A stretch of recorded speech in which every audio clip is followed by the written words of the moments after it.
Good day, my fellow Americans and good people of the world. Today I would like to address you in regards to a question.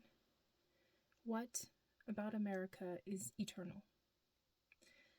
Before I answer that question, I would like to address the present situation.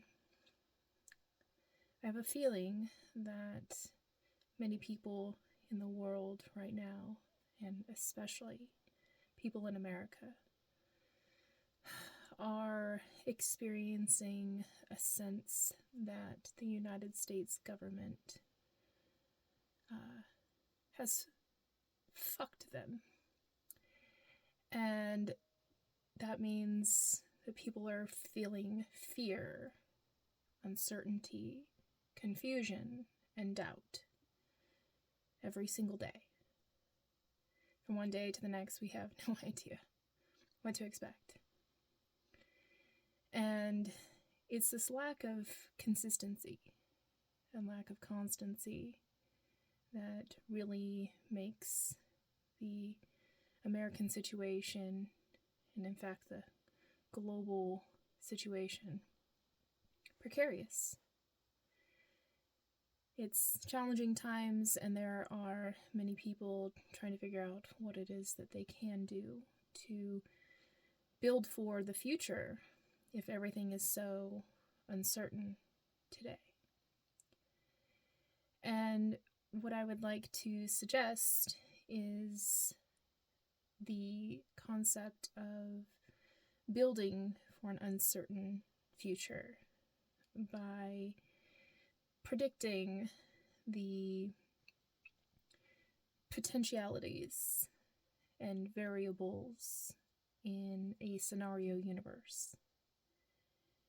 And how to do that is you need to establish a continuum factor by which you can relate and continue to touch base with in order to create a weaving of the fabric of creation, so to speak.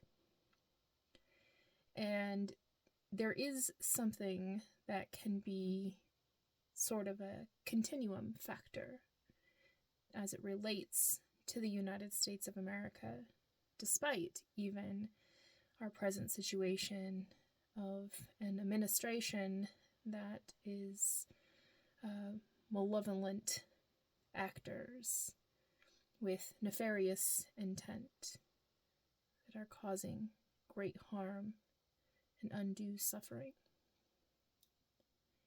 And that continuum factor for the United States of America isn't in the whoever is in the office of president. It's not who happens to be in elected or appointed office at present. The continuum factor is our founding documents. First, the Declaration of Independence, which established our nation as free and independent, and our Constitution of the United States of America, which gives us the fundamental framework by which we can distinguish how we are going to democratically govern this republic. And since we have this continuum factor that we can follow along with, it gives us something tangible to work with in terms of how to build out the future, given the fact that there are many other things that we can't control. For instance, like who's in elected office right now. But we still have a constitution that says that we will have another election and there will be a new president of the United States of America at the end of POTUS 47's term. And because of that, we have something to look forward to. Kind of like a hope on the horizon. But we can't wait until that day to start doing the good and necessary work to reconfirm allegiance to our Constitution and to abide by the terms and the conditions of that mutual contract. And essentially, there's space, fortunately, in our Constitution to make a little bit more room to give us some more safe operating space in terms of how we govern.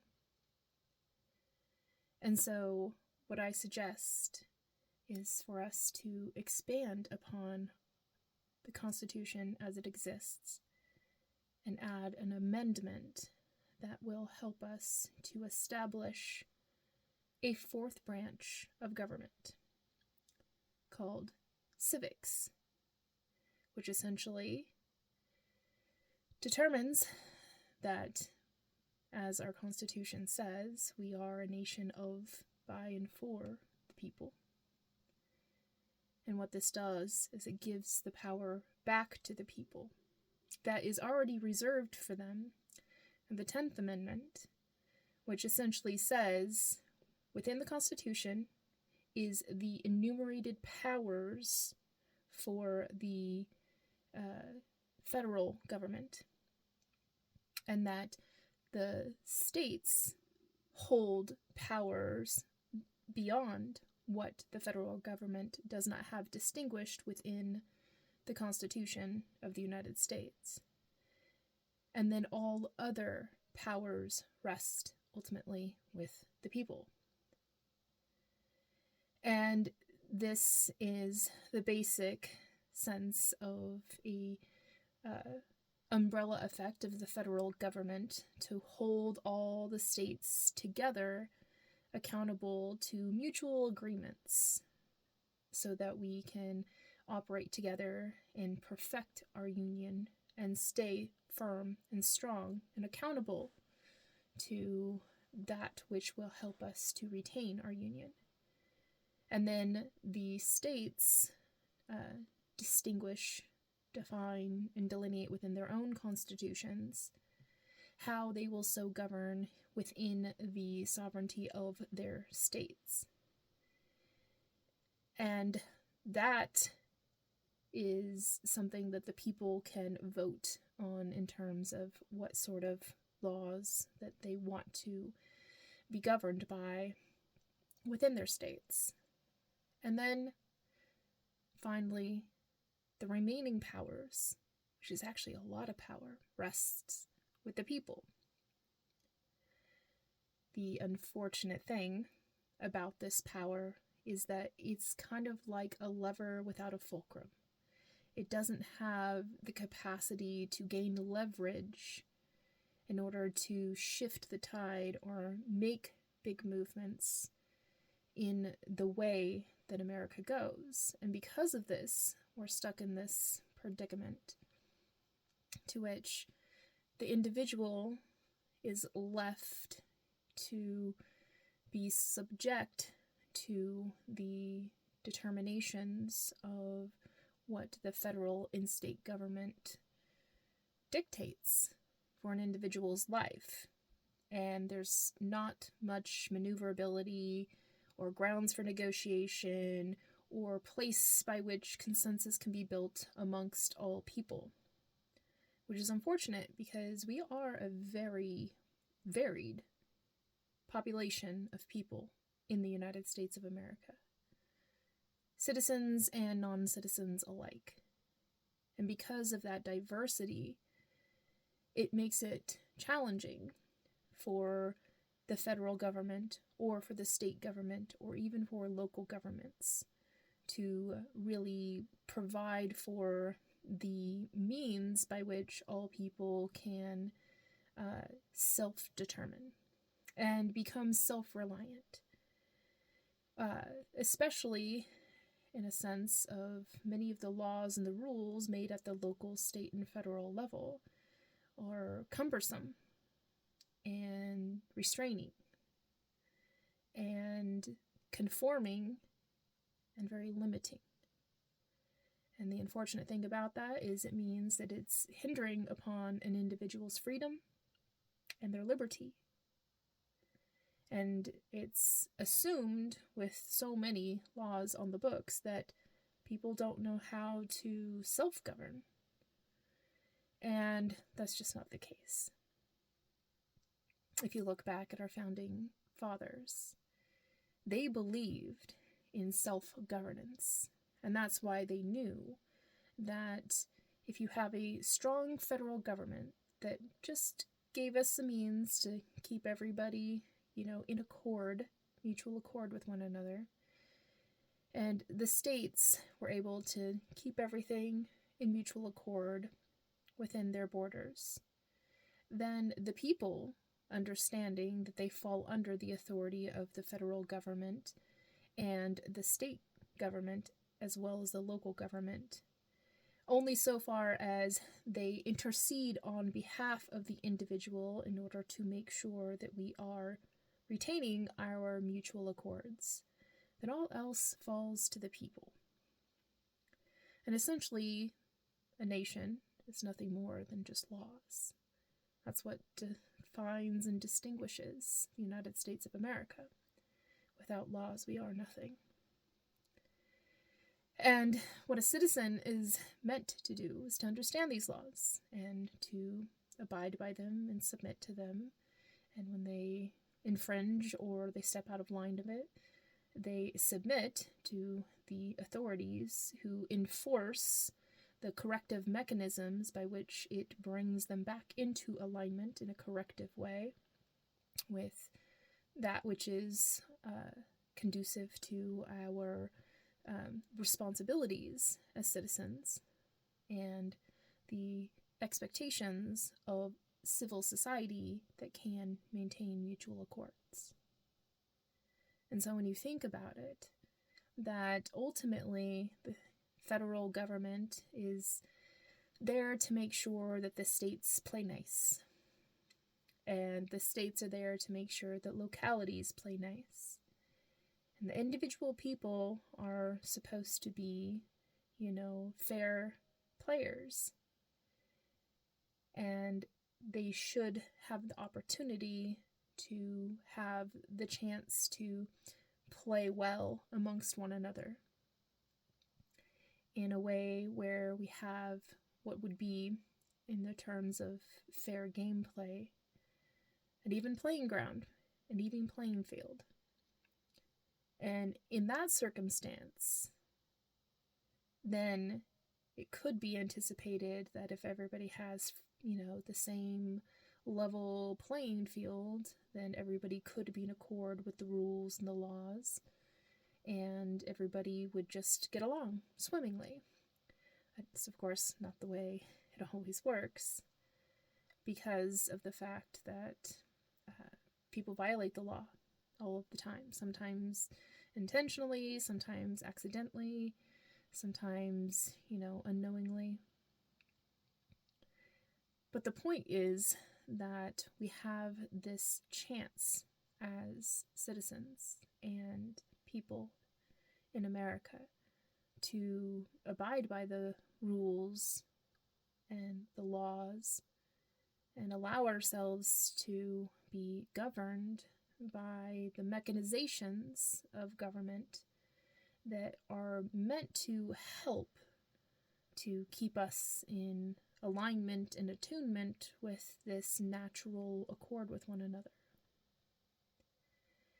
And many of these laws help to form a sense of policy frameworks, give us guidelines by which we can submit to, conform to, align with, and kind of like a rail to follow along, that moves us in a direction that we as a collective can determine is the way in which we would like to progress as a nation.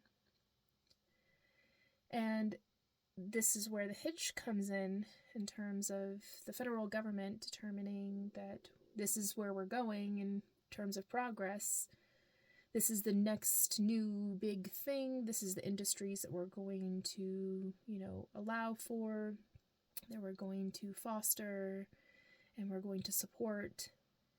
And the unfortunate thing is not everybody else gets a say in it. There are many things that the federal government refuses to allow for laws and rules and regulation, even for states to assume the authority to have laws and rules and regulation, even when the states themselves know that that would be what would be conducive to the well-being of the people within their state. And then you have individual people who know that this isn't in their best interest, and they would like to dissent,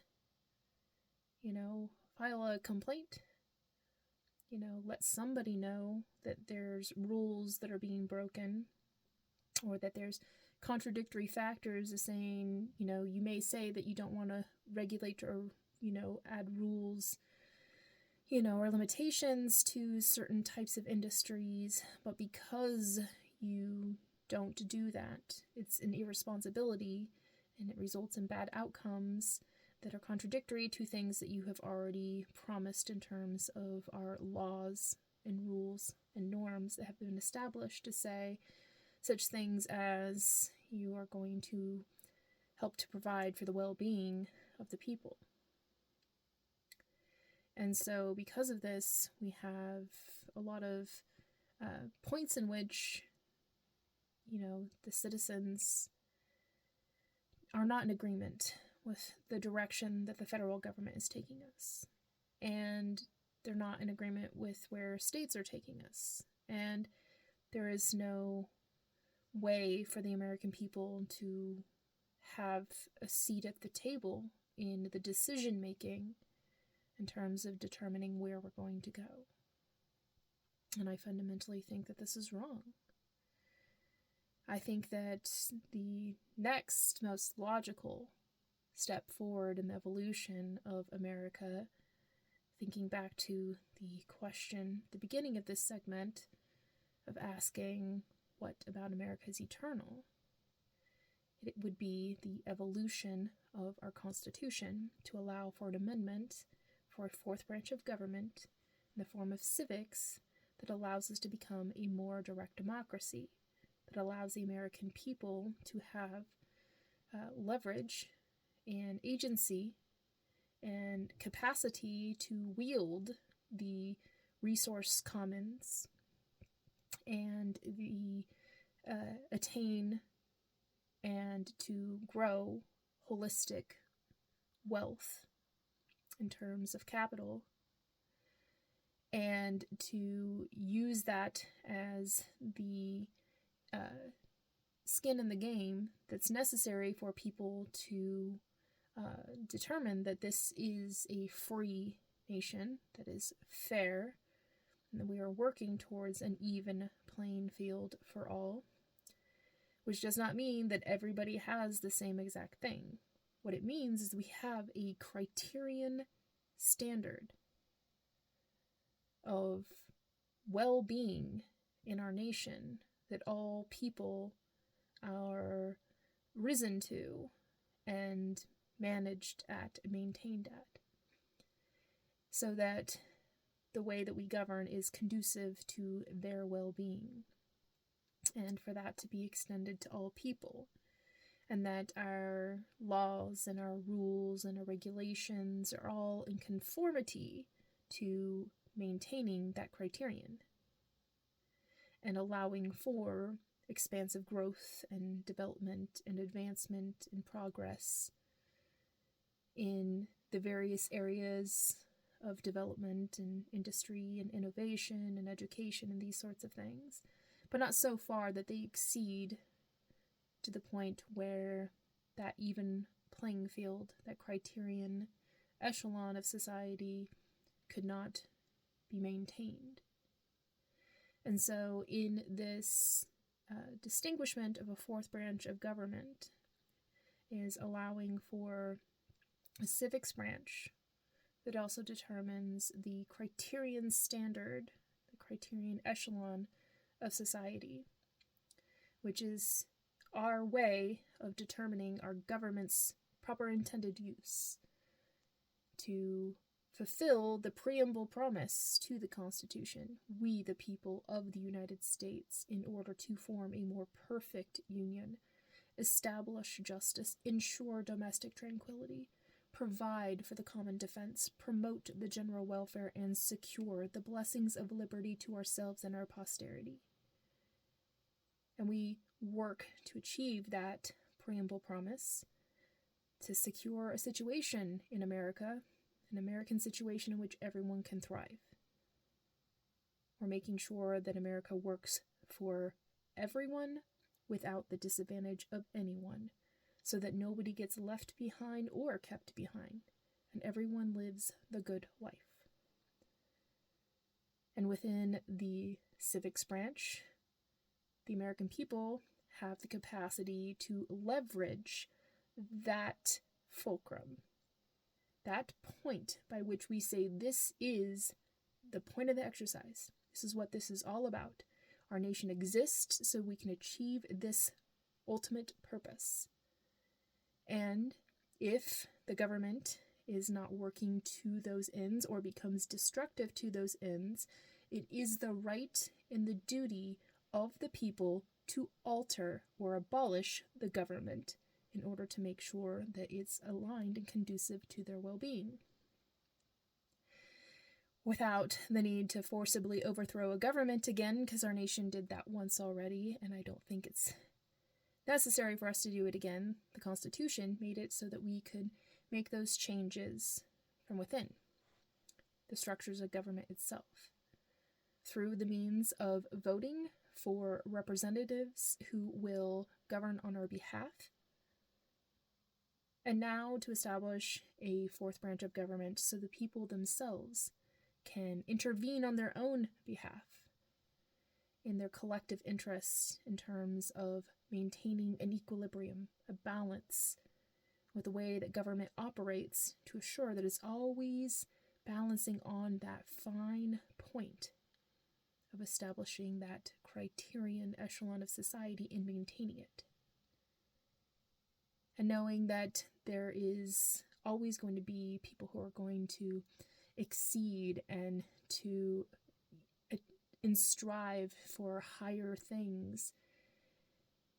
And again, the purpose is not to hold people back, but there has to be an equilibrium between the upper limit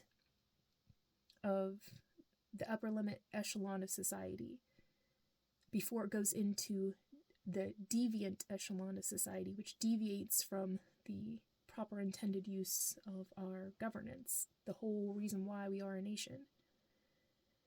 And the lower boundary of the criterion echelon, which says that if anybody falls beneath that point, we are not maintaining our standard, and we must adjust to make corrective mechanisms to lift people back up into that criterion.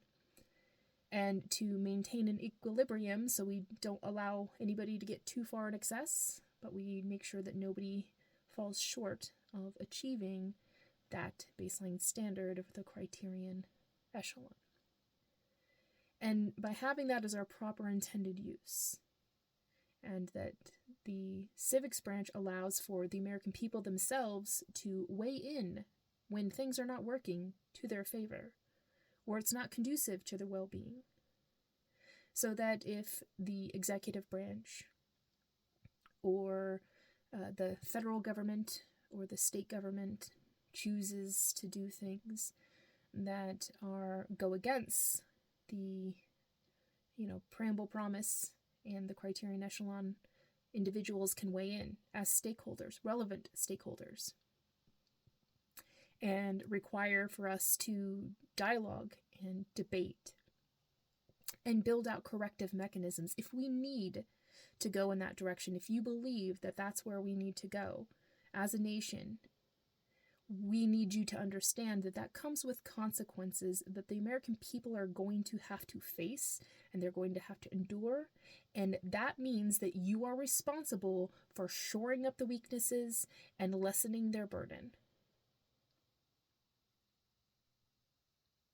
good government is to not harm the people. There's a way for us to be able to work together, but it's only going to happen if everybody has a voice to be able to use that is accounted for and translated into a deep and thorough understanding of what it is we are choosing to do moving forward. And we are bright and intelligent people. Human ingenuity is the most abundant resource in the universe. And we can put that to our proper intended use, as long as we abide by the terms and the conditions of our Constitution. And by giving ourselves this opportunity to civically engage in the actual functioning of governance, this serves as an anti-corruption mechanism within government.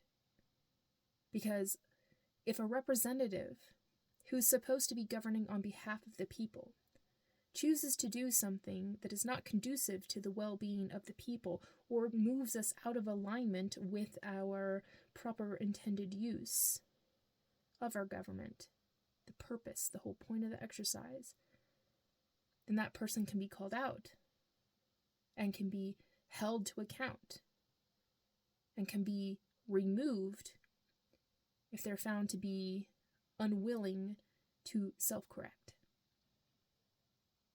Because the whole point is to make sure that you have representatives in our government who are there to serve on behalf of the people, the collective best interest of all, to help to translate the voice of the people which they represent in such a way that it forms the distinct and individual voice of all constituents into a generalized framework to say this is the will of the people. So in that generalization, there can be simplification of the necessary language used to formulate legislation that can help to create the laws that will establish the directives and the rules and the norms and the boundaries, which will help us to continue to live in peace, in accord with one another, and to work together in mutual interests, mutual securities, mutual benefits, in an air of mutual respect, and all of us having a common ground by which we can meet at the level of governance gives us a sense that we are the people, and we have a say, and we determine outcomes for ourselves, and that the government can't be hijacked by concentrated powers or special interest groups, because those groups no longer have the capacity to wield concentrated power without the check and balance of the people themselves intervening on their own behalf, saying, no, that's not okay. And in order for this to really stick at home in terms of the effectiveness of such a civics branch of government, we would have to also establish the precedence of a new level of insulary protection for the individual people in America. And that's in the form of the rights of personal dominion. And in this distinguishment of the individual having the authority over their own self-sovereign autonomous personhood, that they determine for themselves how their life will be. The idea is to allow them to be free, and then to give them a sensibility of right and wrong, and knowing and understanding what the rules are and what's expected in polite and civil society, and then to leave them to their own devices. and to allow them to determine what is their living answer to life, liberty, and pursuit of happiness. Because our founding documents determined that that's an inalienable right for every human on earth. They didn't just mean a certain body of people, they meant everyone. And the whole intention was to get to a point where that was extended to everyone. That's part of the point of the exercise. And so in the sense of the personal dominion is the legitimacy of the individual that is representing themselves within the criterion echelon of society as a relevant stakeholder in the government that's part of the civics branch. So all of this together is proving out 4 branches of government and then 4 levels of insulary protections of the individual from the highest concentration of power, and allowing for there to be power that is dispersed and individuated in the smallest concentration of power in the individual. So the individual having the power over themselves, over their home space, over their family, and then they submit to local, and then state, and then federal levels. And then from there, we have the executive branch of government, we have the legislative branch of government, the judicial branch of government, and the civics branch of government. And this 4 pillars of governance allows for us to have structure and form in order to make sure that power cannot be pinnacled into a unitary power that then would wield that power in an intrusive way that is not conducive to the well-being of the people. In this way, we can see, especially given modern times, that a 4th branch of government would allow for the people to take back the power that is trying to be concentrated by those in representative positions. This is necessary in order to make sure that America remains free. And I believe that if we had that structure, that framework right now in the United States of America, we would be in a very different situation. For all the people who have gone out to protest in the No Kings marches, to reject this unitary power that's being formed in our democratic republic against our will, that would be able to be translated in an actual mechanism in government that would be able to shift the powers to say, nope, you can't concentrate power in that way because you don't have that kind of power.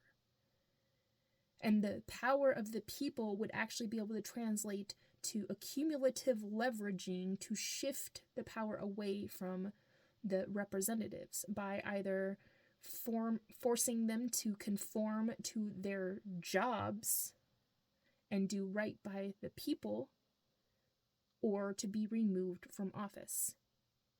And not have to just wait for enough people in Congress to be brave enough to do their jobs and do right by the people, or wait for the day when the POTUS decides that, they're going to actually care. You can do something about that. Now, thinking of the American people having that power, that personal power, I think the tone in our nation would change. I think people would start to realize how important it is for them to be civil in society, and how important it is for them to follow the rules. Because those are the things that give us legitimacy to be able to say, no to the concentration of power that could, would, and is right now being used against us.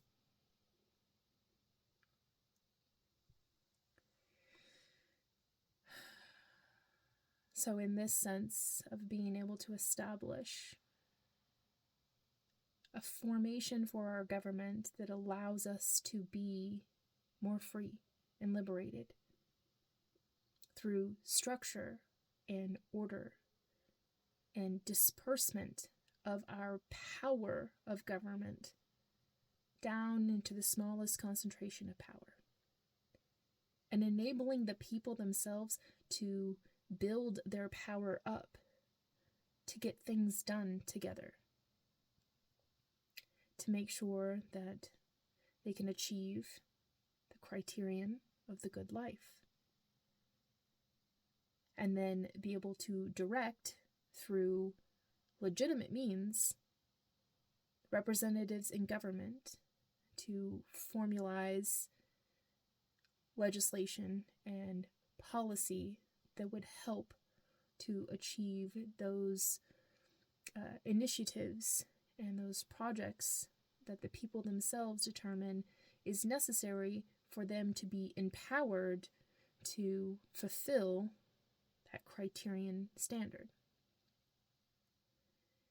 and to leave it to the people who know best how to lead a good life, and for them to just call on government when needed to help to concentrate resource and direct our capital, and to facilitate the organization of, and to institutionalize the frameworks of the capacities to amplify those things to which we assert ourselves as this is what we need to work on.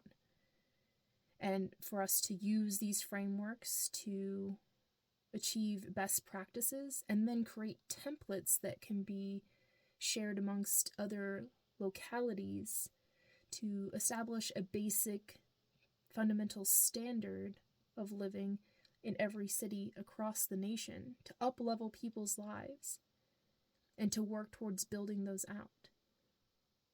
And you can see with this, there would be a tremendous amount of industry in that alone. And that industry would be called welfaring stewardship. And there would be lots of calls to service for entrepreneurship to help to establish the frameworks and the production, and to build out inventions and establish new innovations that can help us to achieve that criterion echelon so everybody can fare well in their lives.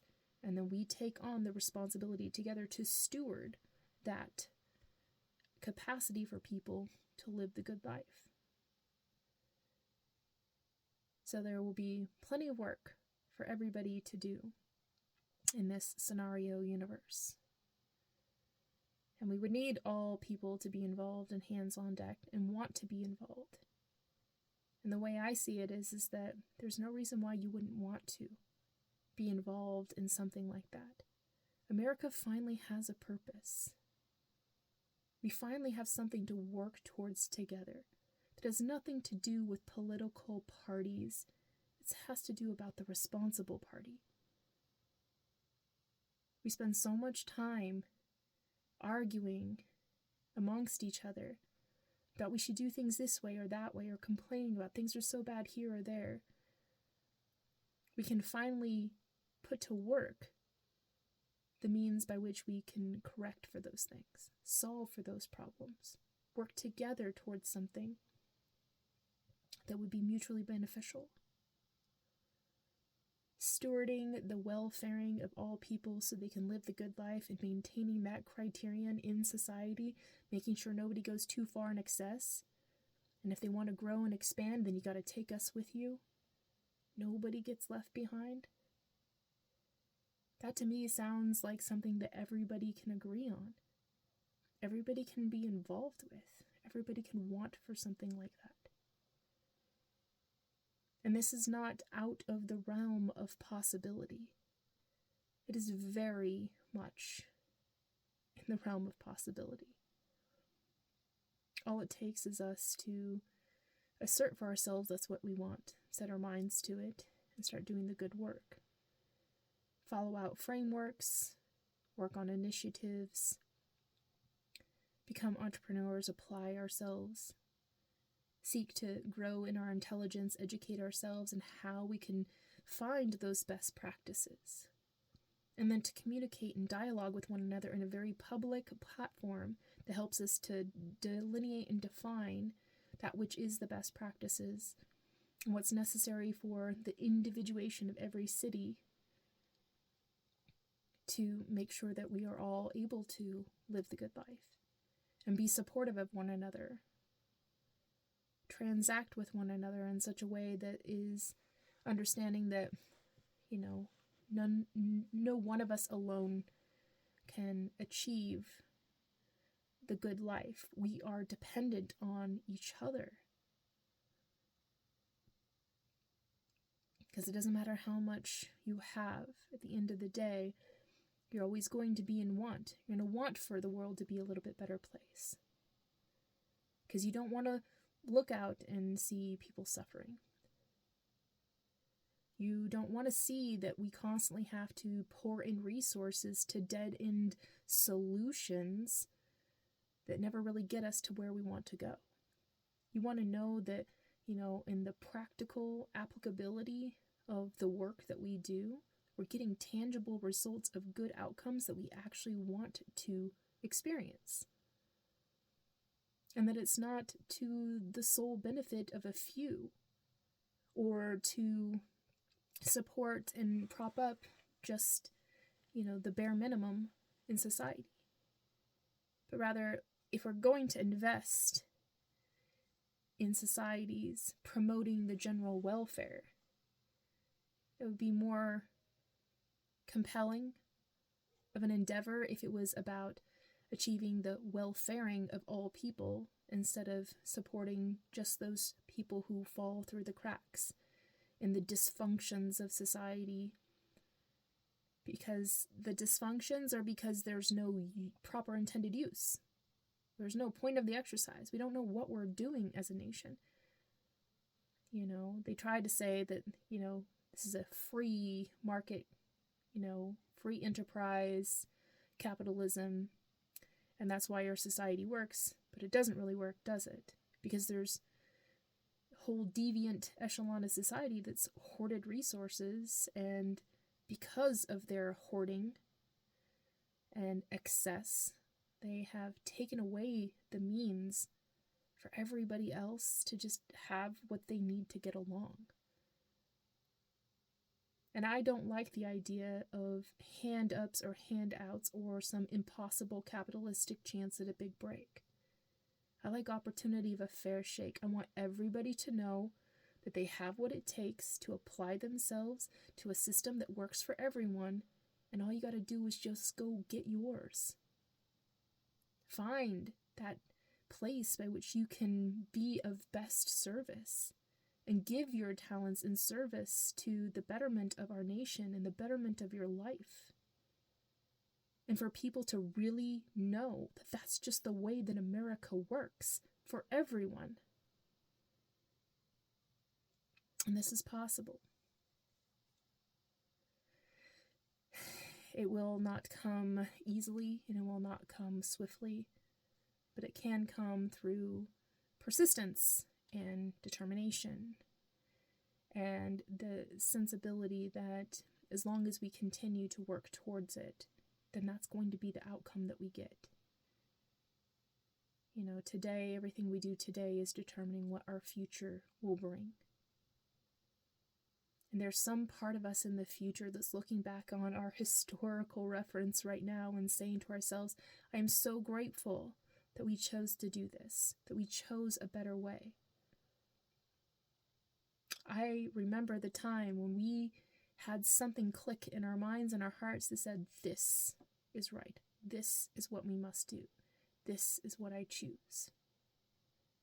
And from there, day by day, things begin to proceed forward on that continuum, and suddenly the old system, the status quo, becomes obsolete because there's no more participation and contribution to that.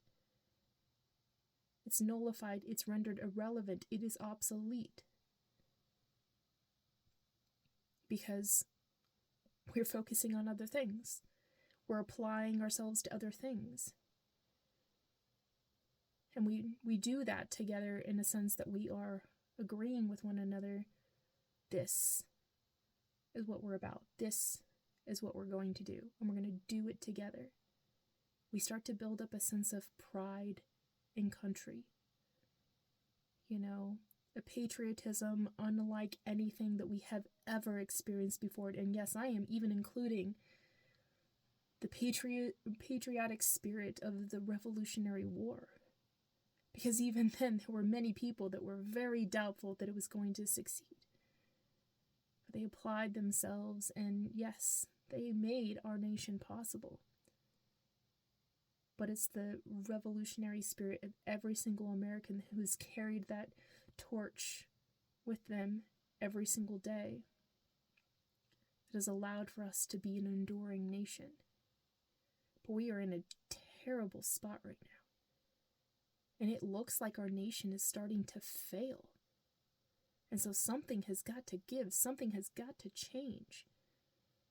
Because there's nowhere else for us to go. We're being boxed in and limited and cornered. Our ideals for a fantastic future is being isolated and cut off. Because our future is being ransomed right now by the expenditures of destruction in other parts of the globe for means and ends that do not resolve anything positive for our nation here. And because of that, bankrupting our future, our options today are dwindling, they're eroding. And that's why we have to start working towards shifting out of that continuum, diverge from it, and move along into a new continuum that gets us far away from that one as soon as possible. And that starts to happen when we stop giving our time, our effort, and our energy to the spectacle, the continuum spectacle of negative outcome consequences that is the POTUS 47 regime. Yes, things are terrible and everything they do every day is terrible. There is no happy ending, there is no goodness about it, it's all bad. It's deception, it's lies, it's cruelty, it's wrong. And I don't have to tell you how terrible your life has become. Because I know you feel it. Doesn't matter how well-to-do you are, you're feeling fucked. That fear, that uncertainty, that confusion, that doubt, everybody is feeling that. And that is no place to be if you're trying to have stability and a foundation by which to build on in the future. You know, with the exception of a few people who have managed to say, you know, in this chaos, I'm going to take opportunity to take advantage of everybody else's struggling and suffering, and take advantage of the opportunity of a POTUS that's willing to concentrate money, wealth, power, and influence into the hands of a few people who are willing to prop up him and his family. Insulate a pocket of thriving for very few elitists who are bound and determined to rule over the rest of the world and let everybody else suffer and be damned. And that's where we're at. That's where we're being led on that continuum. And so good people who want for a better America, who work really hard to establish businesses and provide products and services and, you know, lifestyles and entertainments and, you know, all the different factors that make up our sociological paradigm. These beautiful and brilliant social and civic ideals that we create with one another, all of those things are being overshadowed by such this dark force in this terrible situation. And we all deserve much better than that. Imagine having an America where you could work towards something with everybody else, knowing that we are in striving for America's highest ideals, and that we understand what that means and what that represents. We understand that we all have to participate and contribute towards that. We all have a purpose, a place of belonging, a reason to be here,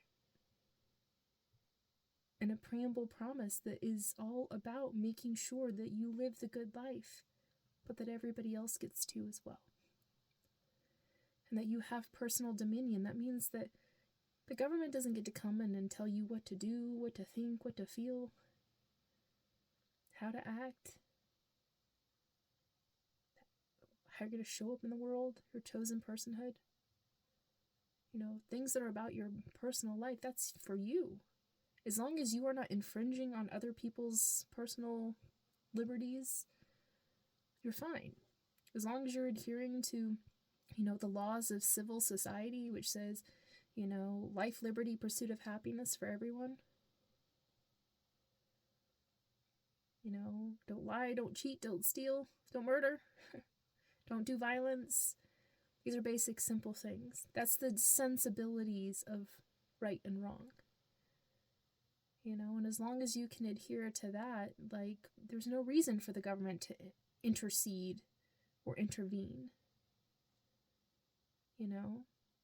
Which gets us back to what our founding fathers actually wanted for us. Wanted a small government. Not small in the sense of highly concentrated power, but dispersed power, individuated power, the power vested in the people, and that only concentrated in representational form so that there's a little bit higher level of leverage to leverage larger quantities of the people's will towards ends that we can't achieve individually or alone. Because there's some things that an individual can't do, so we need our local communities to work together to make sure that we all get that. And then there's some things that localities just can't do because, it's not enough. You need a little bit more support, and that's when you go to your state level. And there's sometimes that even at the state level, it's just not enough. We have to go to the federal level. And it's only when you need to concentrate your power of the people up the chain of command and then lend it for that proper intended use to the federal level so that on your behalf and the collective best interest, on behalf of everybody else's collective best interests, can wield the highest point of leverage to achieve the same proper intended use. Same fulcrum, different leverages. And I believe that that's what the founding fathers of the United States of America envisioned for our country. But it was so hard. Back then, there was communication and travel, mobility, these sorts of things, the way we have it now was not the same then. But they knew progress was moving in that direction. They understood that we were going to improve upon our communication and our connectivity and our mobility. So eventually one day we were going to be able to form that more perfect union into which we can establish that more direct democracy and the empowerment of the individual and the capacity for people to unite together as citizens and to lend their power at the local, state, and federal levels when necessary. But that the federal government pretty much sits dormant most of the time until called upon to serve in the ways that the American people have determined they need to. This is why the communication between Congress and the executive branch is so crucial, so important. There is great wisdom in Congress. Is an accumulative wisdom of all of the people rising up into the level of informing and giving knowledge to those who are representatives to say, this is the will of the people. This is what we want. This is what we need. This is how we hope to get it. Help us figure that out. Work on our behalf. Negotiate what's necessary amongst other, relevant stakeholders in other states. And then present a legitimate, cohesive framework to establish a law for us. And then send it on up to the executive branch and let them sign off and say, mutual accord. All right, we're all on the same page, everybody. Go forth and freedom go with you. And that when it's necessary, the executive branch recognizes sometimes the capacity to leverage that power needs to come first from the initiation at the federal level, which basically just releases the capacity of agency, capital, and resource down to the lower chains of command, into the states, which then allow the capacity for those resources to go to the lower chain of command, into the localities. And then the localities distribute the resources, the capital, and the agency amongst the people there. And so it's a, bottom up and then from the top trickle down effect in terms of how we operate. Our government should not be a one-way street. And it only seems like it needs to be that way because we're operating off of the notion as if we're, still so separate from one another and don't know how to make connections with one another, how to, translate the will of the people into policy frameworks that actually get things done. We have the capacity for that. What we lack is not the will of the people, but the want of the people in representative government to govern on our behalf. Because they lost the point of the exercise a long time ago, and many of those people get into those positions of power and forget that they are there to serve the people. And there's a significant amount of people in representational government right now who are self-serving.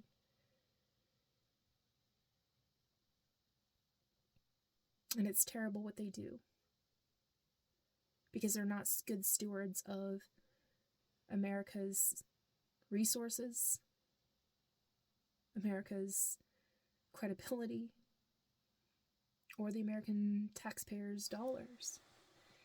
And because of that, we are depleting our coffers and bankrupting our future, where future generations are going to be paying for the poor decision making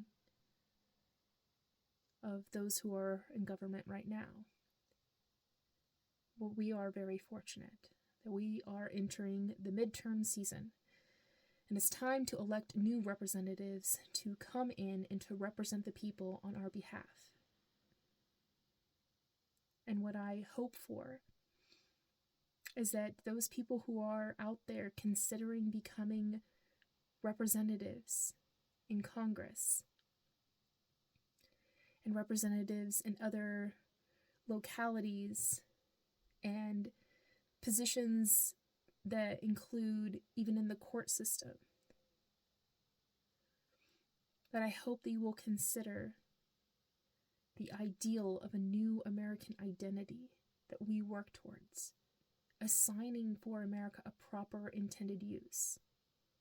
So our election isn't about making sure one party wins over another, because that sort of factioning is the very reason why we got in this terrible predicament in which, mindless radicals have been able to hijack the government.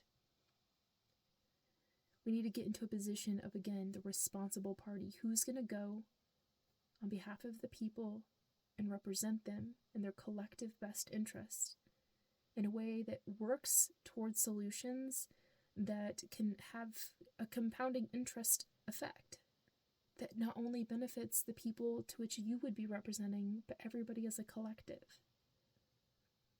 And finding ways for us to assume the powers of the people and the power of representation government, to rein back some of the power that has been concentrated in this unitary form.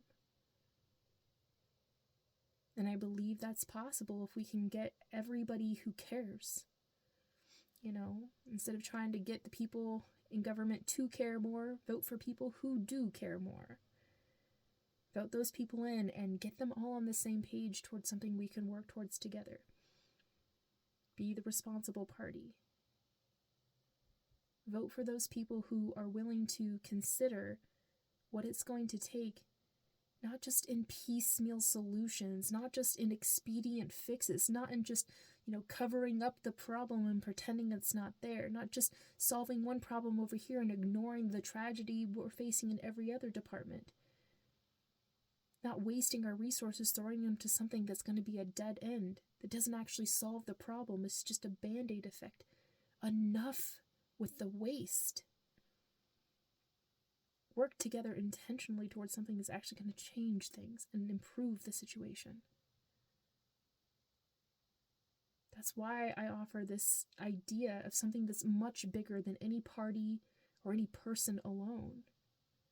The idea of retaining this sensibility of who we are as citizens, what makes up the civics branch of government,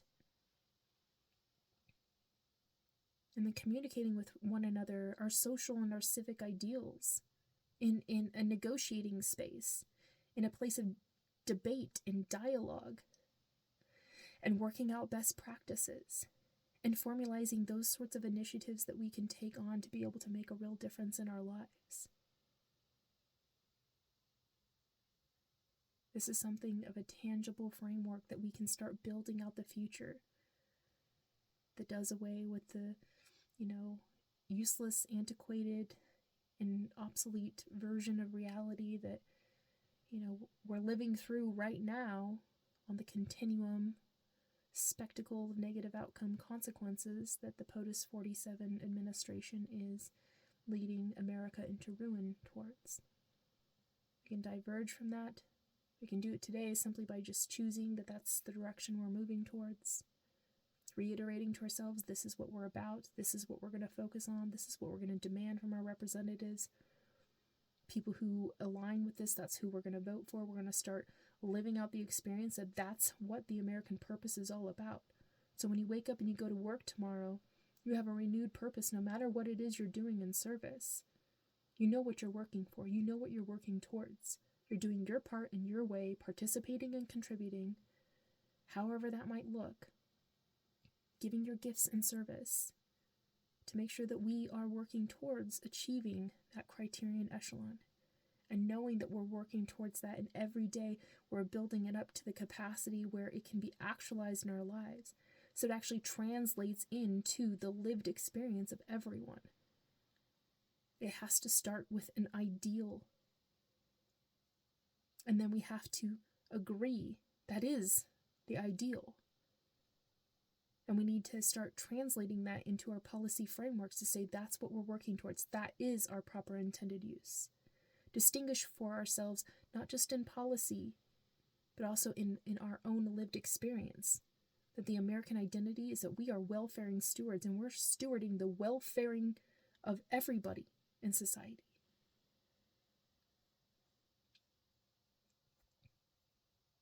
And that this isn't about any one person gaining advantage over another. This is really about making sure that everybody benefits. And it's going to take a lot of investment to make this happen. But it will be worth it. The more people that involve with it and become a part of it and live out in that experience, the more powerful the movement becomes.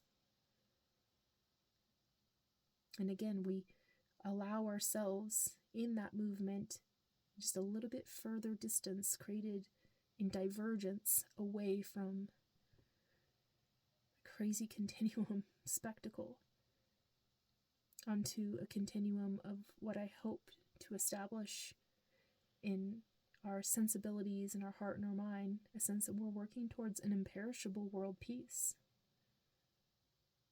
That's where it comes back into, what is eternal about America? The thing that shall not perish from this earth is a nation that is free. a nation of, by, and for the people who determine their own fate. They take destiny seriously, and they work towards it. I believe in the capacity and the capabilities and the human ingenuity of every person. I know everybody has intrinsic worth, and they have remarkable talents. And if only directed towards a cause, you would give your service to those ends that are mutually beneficial. You know, we make a living by the work that we do. We make a life by what we give. And if we give ourselves wholeheartedly to a purpose that is so much bigger than any one of us alone can embody, it gives us something to look at with one another that is, dare I say, respectful. It helps to mend the rifts. It helps to dissolve the factions. It helps to move people away from, these crazy party ideologies and move into alignment with something that is steeped in this sensibility of like true patriotism, but also based off of facts and actualities, tangibilities, and that firm foundation, the stability that we can rely on, the things that get us through every single day as we continue to build out the future together, something that we can count on.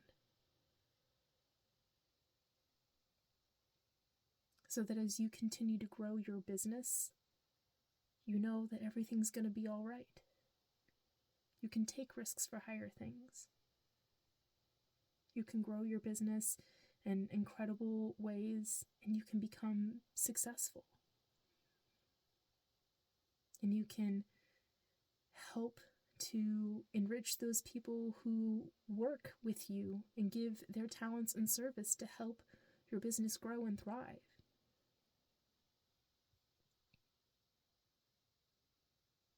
And many people who, have the entrepreneurial spirit can work towards cultivating their talents and giving in service, and actually would have something of a call to service to answer to.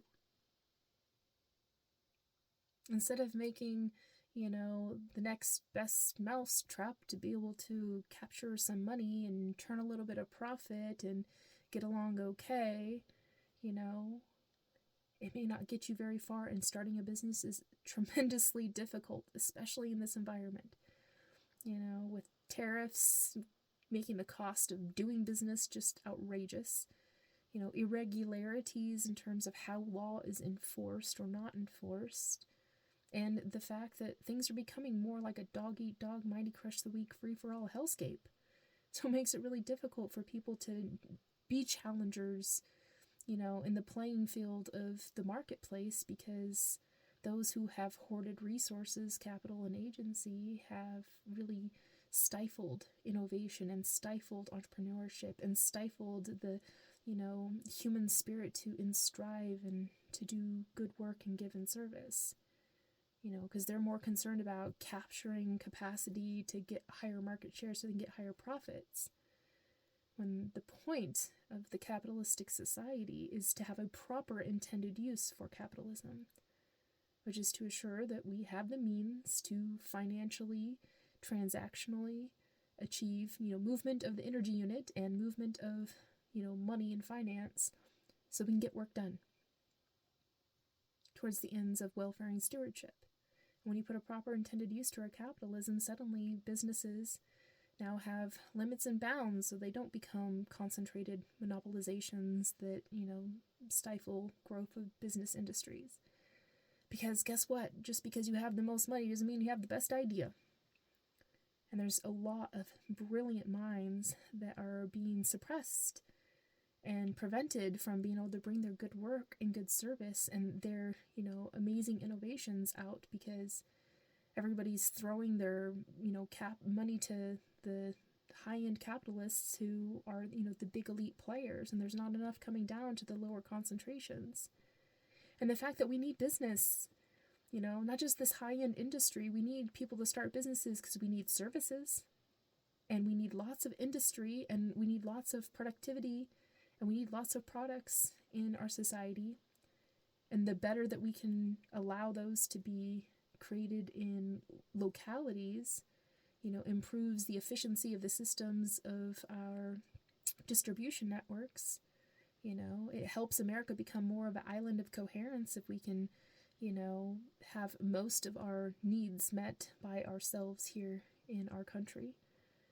And that productive capacity has been outsourced to other nations, and they are overruling us, and it's not to say that we should not have, a robust, trade with other nations. Absolutely, because that's part of our soft power, to have that, should be positive relationship with other nations, to transact, because sometimes there are places that just do it better or have more capacity, have the resources where we don't. We need to be able to transact with one another. We are dependent on one another, but America needs to become an island of coherence for, the fact that if anything happens in the world beyond our control, that we still have everything that we need here in order to sustain us. And then to make sure that we have the resources and the services in our local communities so we can all live thriving lives. The need of the human is many. The want of the human is many. There's so much opportunity for businesses to provide for the people many varied options and offerings. And we need to empower entrepreneurs to be able to give those offerings, in their localities. But we also need to make sure that the people themselves have the financial capacity to contribute and participate in the economy, so that those businesses have a chance to capture market share, And, a proper capitalism is more competitive than what we have in this late stage capitalism that we're existing in right now. Proper capitalism says that, everybody is working towards the same ends of welfare and stewardship. What's your capacity to give and service something towards those ends, and who does it best?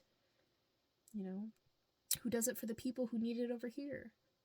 There's lots of calls to service, and the capacity that we reorient our capitalism and our economy towards proper ends, then we have the justification to create the legislation that's necessary to keep the bounds and the limits so things don't get concentrated in, hoarding of resources, stifling innovation and things like that, and the empowerment of entrepreneurship, so that people have a means to draw from the collective pooling of resource commons, the capacity for them to upstart into, where they need to be so that they can fulfill the needs and requirements of being of service. And so we have so much work to do, and there's so many opportunities. And when people start to see themselves as, wow, I can do something towards these common ends, like we all know the point of exercise, what we're working towards. Now imagine yourself applying yourself to give in service to that, and knowing what you're going to get out of it is in return, you're reinforcing the framework that assures that you can live the good life, and everybody else can too. We're maintaining that criterion. But also you're able to draw from that resources, not just in terms of fair compensation for your good work, but also in the sense of once we start establishing welfare and stewardship as our American identity and the proper intended use of our economy, and the orientation by which we create laws and rules and establish norms amongst our social and civic ideals, then we can begin to look at things in terms of how do we establish a more baseline fundamental standard of an even playing field for everybody. And we do that by reimagining what is our welfare system right now. And to, instead of making it be a system of hand-ups or handouts, or, something that we have to give pity to people who live in poverty. We remind ourselves that we're eradicating poverty and we're elevating everybody to the Criterion Standard. And what does that look like? Well, people in the Criterion Standard live the good life. Well, what does the good life look like? It's a little bit different for everybody because everybody has different tastes and aversions, wants, and needs. But the basic you can start with is that people need to have a safe home space. They need to have adequate food and water. They need to have tap resource to abundant and affordable energy. They need to have livable, habitable, clean, safe cities to live and work and play in. They need to have a work-life balance where they can have fun and to live a good life and to foster relationships outside of just their work lives. And so, our work needs to be fulfilling and enriching and fair compensation so that we have more time to be able to spend raising our families and growing our lives and improving ourselves as people and self-development and these sorts of things. So a care package, what I like to call the might of great care package, would be replacing the welfare system. And it's a system of opportunities, kind of like a catalog of choices of what sort of supports do you need in order to achieve the life goals that you have for yourself.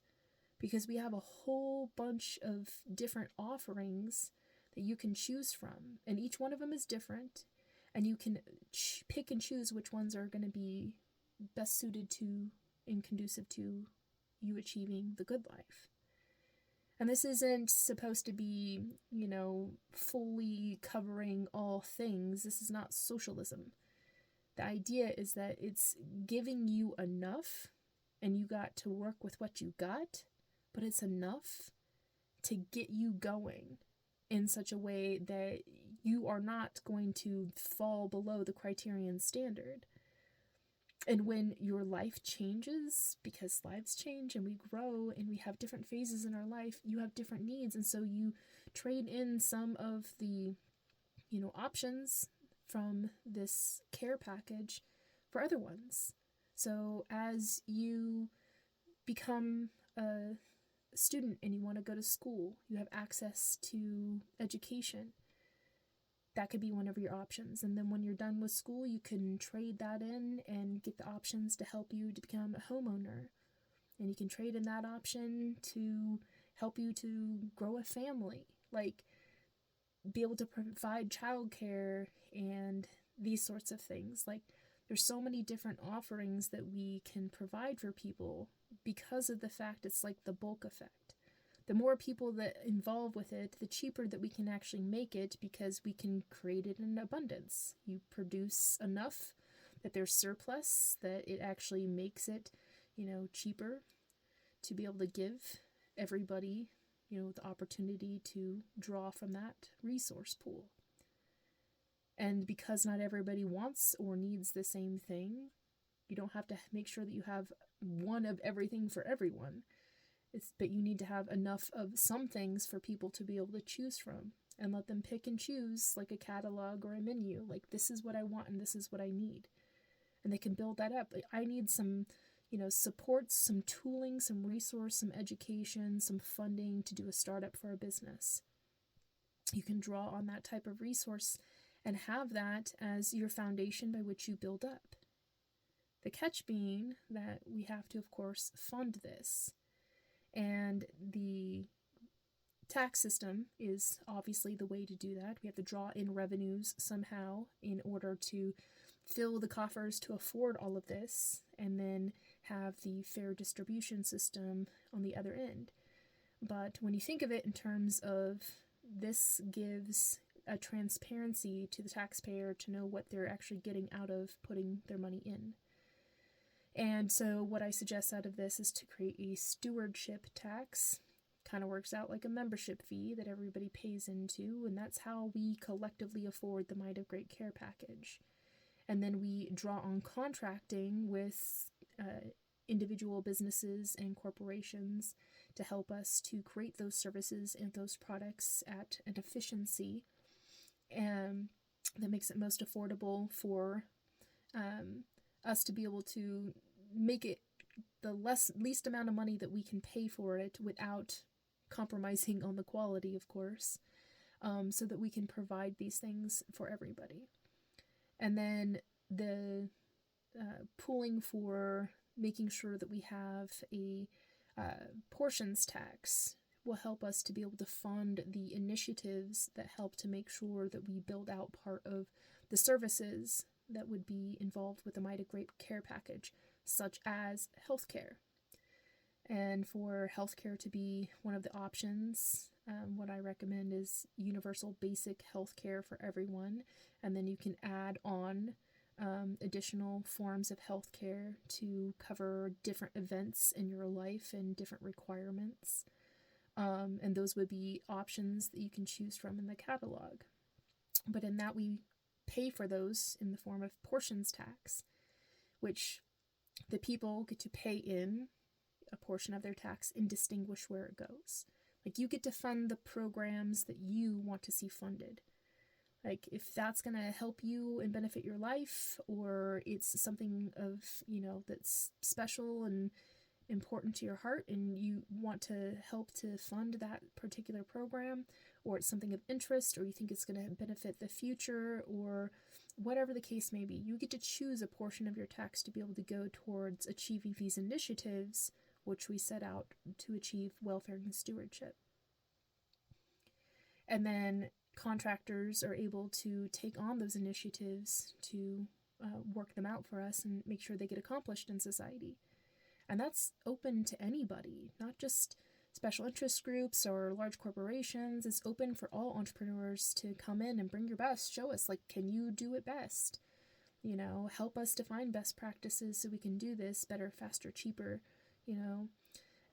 without, compromising on quality, because that is what's most important. We want to achieve a quality criterion of good life for everyone. So we have to hold ourselves to that highest standard, even if it means it's going to cost a little bit more, or even if it means it's going to take a little bit more time. It's most important to make sure that we are achieving quality, bring back the, strong sensibility of the American brand, made in America, to actually be something that, means something.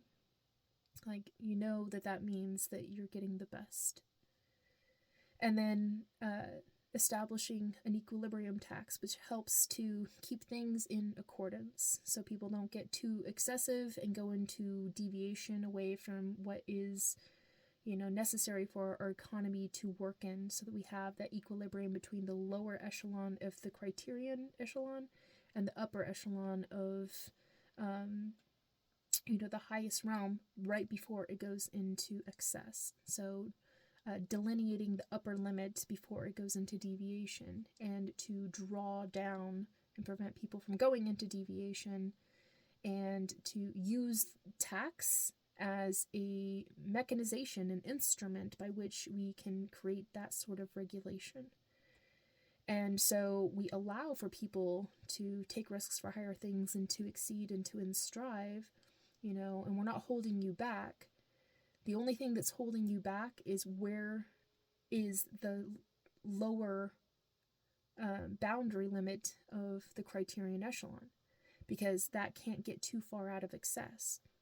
So if you want to go to a higher rung, you have to help level up the lower rung. And you do that through either being charged a higher tax rate through equilibrium tax, which will make sure that you can't be too excessive, or you can choose to opt in to add more into the portions tax, where you can help to direct funds of taxes towards certain initiative programs that helps to level up the criterion echelon, or to manage, maintain, and sustain it, so that you can incrementally grow your business capacity to expand. And this is just. This is fair. This is reasonable. This is right.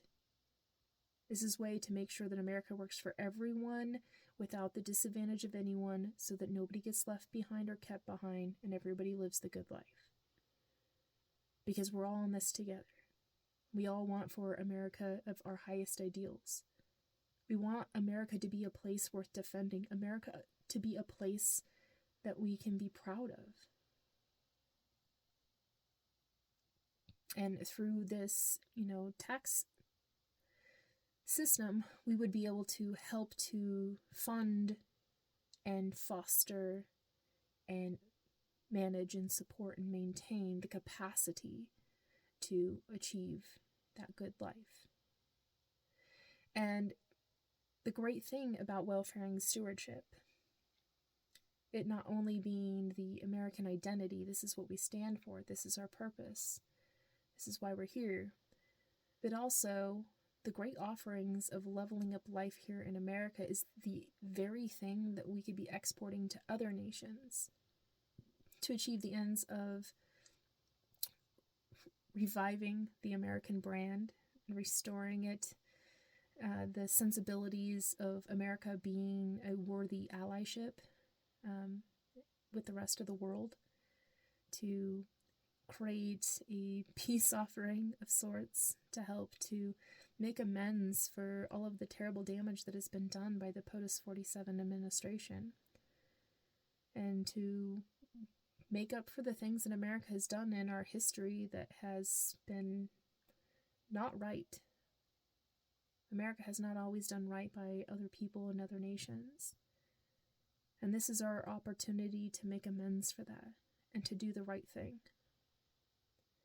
And it's not saying that we're taking from ourselves to give to others, or that we are, sacrificing ourselves for others, because, we're allowing America to first be able to care for itself so that we have the capacity to extend that care to others. We want to help other nations to level up so they can achieve welfaring stewardship too. Because we should want for the rest of the world to achieve that criterion standard. Because you'll see a reduction of conflict and human suffering.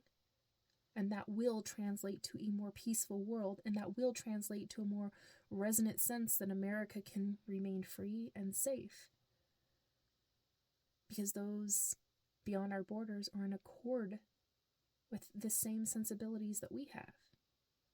Our foreign relations should be about relating with others in such a way that's like the golden rule and the platinum rule. Do unto others as you'd have do to you, and treat others as they want to be treated. And to be receptive, and to listen, and to take on diplomacy to understand what other nations want and need, and find a way for us to be of service to help them.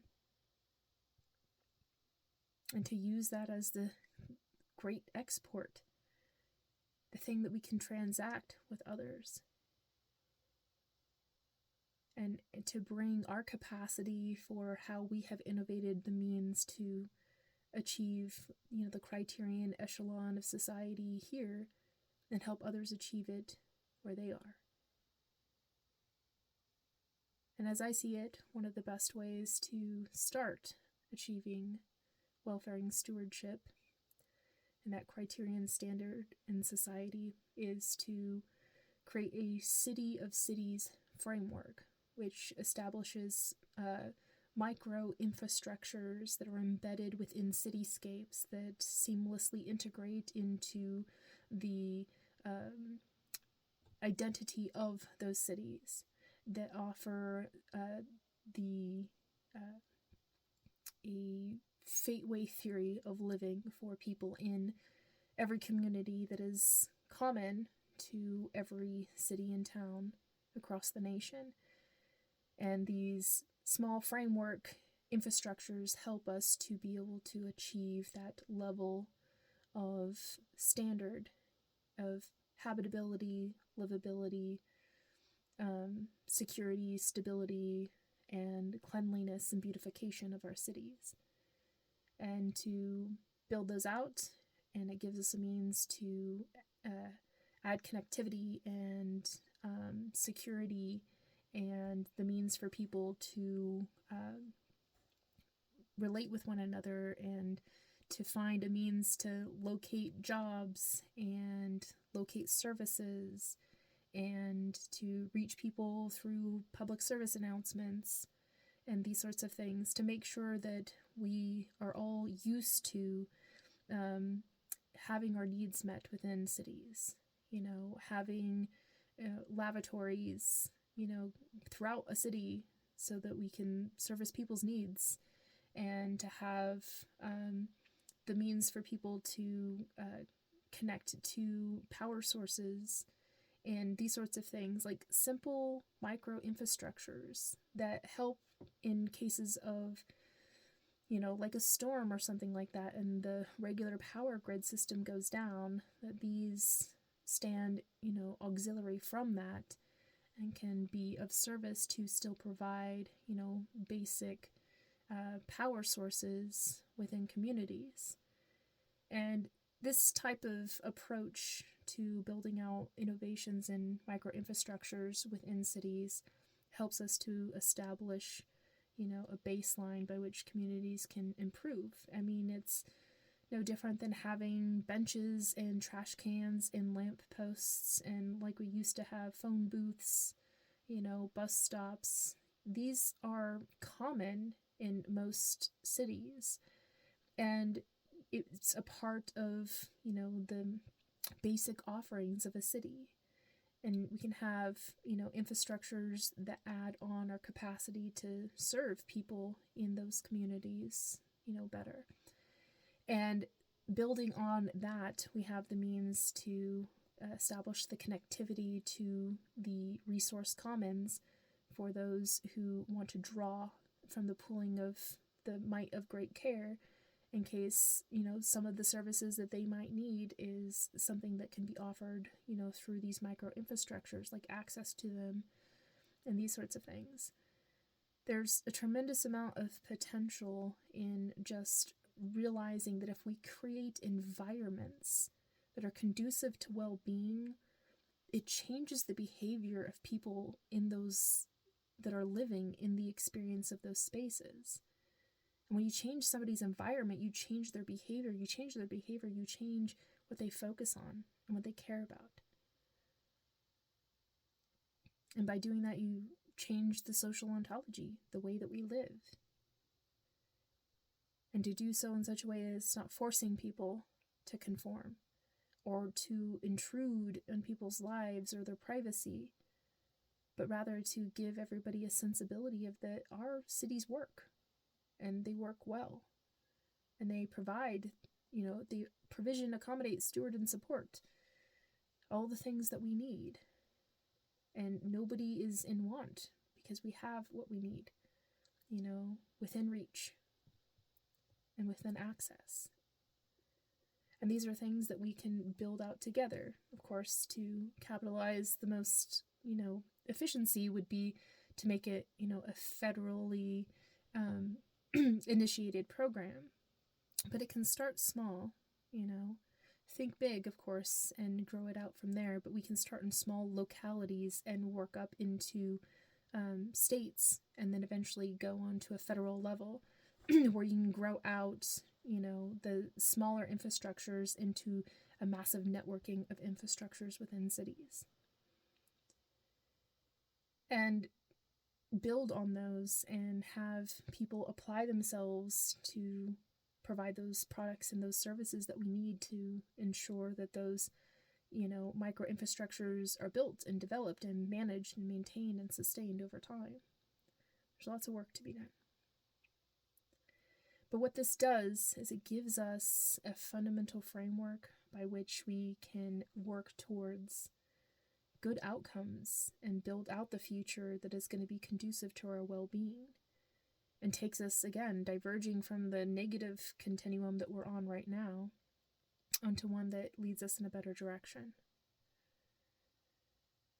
And so what I think is, enduring and eternal about America is our capacity to, believe in the future that is to come based off of our commitment today to adhere to a standard that we set for ourselves that says this is what it's going to take to get us to where we want to go. That was the same original spirit of intent of our founding fathers established in our founding documents. If we just lay out the framework and we commit ourselves to it wholeheartedly and intentionally work towards building that out, perfecting that union, the future is limitless. And taking on that approach to our way of living and our American identity moves us away from these ideas that we're separate from each other, or that we need to keep ourselves, infighting with one another, trying to fight for control of like who's going to determine the fate in the future, which way is the culture going to go. Like those are things, should be competitive in a sense of, wanting to distinguish like what's going to be the cool new next thing, or, we really should start aligning ourselves with this type of, way of living or whatever. It's fine to adapt our culture and grow in those experiences and to have differences of opinions and tastes and aversions, and everybody has a varied experience. We should be very multicultural, and we should embrace the capacity for that diversity to flourish because it gives us more options and choices, and it keeps things lively and it's not boring. It's a good thing. And there's gonna be conflicting interests sometimes, and that's where the government comes in and can intervene on our behalf to help us to have conflict resolution that leads to a lasting peace amongst us. And at least we know we have somewhere to go to, work out our problems and our grievances, that, we don't have to try to duke it out and settle it ourselves. We can find ways that are constructive means by which we can address our differences, in a civil way that helps to maintain, domestic order and doesn't have us descend into chaos and madness and violence. Which includes, not just violence of like physical harm, but also like psychological harm. There's a lot of that that's going on in terms of people like deceiving one another, or attacking people's, personalities or their character, infighting with one another, mocking people. Like, this is not polite society. And it's not to say that you don't have the push and pull, and it's not to say that like we all need to be like rigid and, impossible. Like, we have to be able to voice our grievances. It's perfectly fine to call each other out on our bullshit. But it can't be the everyday adventure that everybody goes to social media and finds who they're going to pick a fight with today and then just be their nasty, shitty version and, like dog on somebody else and try to bring them down and destroy their life and, ruin their sense of like, meaning and purpose, and like troll and all these other things. None of that stuff is constructive, It despoils a soul, and it like really brings everybody down. If you have, a rift, or, you have some beef, like work it out, but then you always get back as fast as you can to, forgiveness of like, hey man, everybody makes mistakes. If that's what we were doing every day, we go out and, complain about grievances or whatever, call people out in their bullshit, but at the end of the day, we shake hands and, we're all in accord, like, yes, it's all right, man. That's different. That's a lot different than, what we're seeing, mainly in the political realm, political dialoguing, where people are talking about things that are just so cruel and wrong, and it's festering on online spaces to go into physical spaces, and we're seeing actual political violence increase in our society, and that's a very dangerous place to be. You know, it's already challenging enough for people to be in government and politics without adding on this, you know, really dangerous, you know, slope that can, you know, run away and get out of control, because once people think that it's okay to do that type of violence, you know, there's really no stopping them from resorting to that as how they solve all their problems. You know, that's why it's really important that society has a sense of fairness and has a sense of justice and has a sense that there's authorities that you can go to and to speak out and say, like, this is a wrong that's being done and it needs to be righted, and somebody step in and intervene on my behalf to put an end to it and then hold people accountable and prevent them from continuing to do this harm. We need to have those type of authorities. Because if we don't, then it is just a dog eat dog, mighty crush the weak, free for all hellscape. And the world is made of, you know, nothing but victims and predators. You know, and I don't want for a world like that. I want for us to, for the most part, just get along. You know? And I think we can do that when we have a sensibility that things are just, fair, reasonable, right? You know, we're all holding each other to a standard of social and civic ideals. We all know we're in this together, and we all need each other. And so when we think of one another, we think of one another with, you know, the kind regard of, like, you know, we're all imperfect. None of us are always going to do the right thing at the right time in the right way for the right reasons. Sometimes we're going to slip up and make mistakes. We're only human. But it's not about, you know, holding people down, you know, for those sorts of things, but elevating them up into, you know, correction, you know, inspire them to become their best version, to overcome that and to do better and be better. You know, those are the sorts of things that we should really be encouraging in society. And so when you take to social media and you file a complaint with somebody, you know, do it with the heart and the intent that, you know, this is, you know, corrective. You know, this isn't coercive and it's not, you know, violent. It's corrective. Like, hey man, I want to see you do your best and be your best. When you do wrong, somebody does wrong, don't be afraid to call them out on this. Say that's absolutely unacceptable, you know, and use colorful language if that's what's necessary. But don't, you know, when things go wrong, don't go wrong with them, you know, and violence breeds violence. You have to make your love for your fellow human, that agape love for your fellow human, be much stronger than the hate, you know, that is so easy to feel towards people when you feel slighted or done wrong, you know, or you feel like somebody's doing something that, you know, isn't right.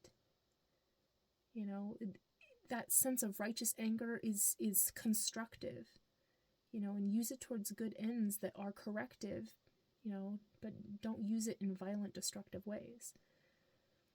That's what I hope for society. And I think we'll get more of the good corrective, you know, interactions with one another once we start realizing things are becoming more fair. You know, and when we get a sensibility of what is fair and we understand that there are authorities that are actually upholding that fairness, you know, we're doing one of the preamble promise. We're establishing justice. Because justice isn't just, you know, somebody goes to court and they're held accountable for the wrongdoings. Justice is always first and foremost in the decisions and the choices that people make. And when you can change hearts and minds and, you know, stop somebody from doing something bad before they even do it because you help them to touch base with their conscience, you know, help them to see the humanity in others and, you know, prevent them from doing the wrong thing, you know, guiding them in the right direction, like that's justice too. You know, that's the easiest, simplest, most straightforward kind of justice. And it's something that we all should be doing as citizens, is promoting that type of justice amongst ourselves and each other. And it's much easier to do when we have a sensibility that things are fair and things are working out for our collective best interest. You know, I foresee that we will have a much more just world if we establish, you know, the good life for everyone, because then people won't be looking, you know, at the haves and the have-nots. We will have made that bridge connecting the two to say, like, you know, we all have the means to live the good life, you know, and just because somebody has something different than you, you know, doesn't mean that, you know, you're living in want. You know, you have all that you need that's conducive to a good life, you know, and if you wish to and strive for, you know, higher things and you want more for yourself, be a go-getter.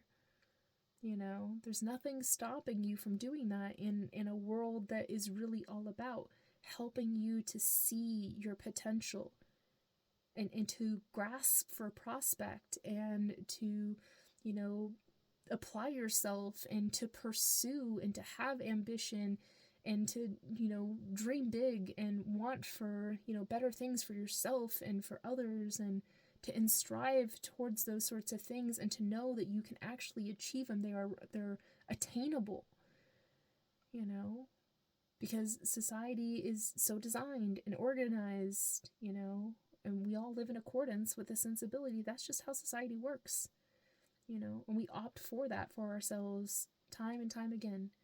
It's a constant daily renewal that we have to, you know, wake up into the reality, like that's the America that we live in, you know, and work towards that. It's hard, though, because it's a vision. It's an ideal. You know, it's like this invisible thing that's being draped over by the context of the language that I'm using to try to describe it to you so that you can see what's there, you know, before it's actually there in tangibility, and imagine yourself living in that experience and begin to move into that direction and to really see, like, you know, what I am contextualizing for you, what I'm adding context to help you gain perspective and to help you to perceive what is there to be, you know, recognized, and to see that in yourself as being somebody that can be a part of that world, and to look at everybody else as full of potential to be a part of that too. And that world is a place where everybody belongs and everybody's welcomed into. And it's a situation that everybody can thrive on. And it's about everybody succeeding and achieving and applying themselves and contributing and participating. And it's not drudgery, it's like fun, and it's good work, and it's a great life and work balance. And, you know, it's about getting ahead and applying yourself and knowing that you're getting fair compensation for everything that you put in. Like, these are the things that people want for. And it's hard to imagine that right now because things are terrible. Things have been rigged out of your favor for the majority of Americans. People have been set up to fail so that in their struggle and their suffering, they can be exploited for the advantages and benefits and profits of a few who have recognized the capacity to create schemas to capture value that they take away from others who are in this perpetual struggle. And so it's hard to see the possibility of anything other than that happening, because that's the way things have been for a very long time. And they're getting increasingly worse. And so I understand why some people may think that this is, you know, a pie-in-the-sky crazy ideal. Like, you know, you're imagining like a utopia or something like that. You know, utopia is not possible, but it is something that you can strive towards. You know, perfection's not possible, but perfection is a process that we can definitely undertake, and it's a good one. It's the thing we should want to strive towards. You know, it's a becoming process that's worthwhile. It's much better to work towards good things than to constantly resigning ourselves to accepting and living out in perpetual, you know, suffering. Imagining that there's a better world is the first step towards manifesting that world into actualization. You have to, believe it before you can see it. And you have to have faith, and you have to place trust in the idea that that is possible. And then we need to start building out systems, and people need to trust in those systems, and they need to apply themselves to those systems. And then as we apply and we input, we start receiving in return. You have to give in order to receive. You have to believe in order to see. You have to have faith in order for there to be follow through, that you can, in the right timing, the right moment, when things start coming together, you will be in momentum, in progress, moving towards it. And you will all of a sudden one day see yourself living in the answer to, is this real? Can this really be, what's possible? And as we work towards it, one day it will be, yeah, it is. You look around and you're like, wow, I'm so glad that we chose this for ourselves, and we didn't give up, and we persisted, and we kept going, because look where we are now, And it's not going to be without struggle or challenge. And there's definitely going to be some pushback. People who are, their entire lives and reputations and their entire profit schemas are based in the status quo.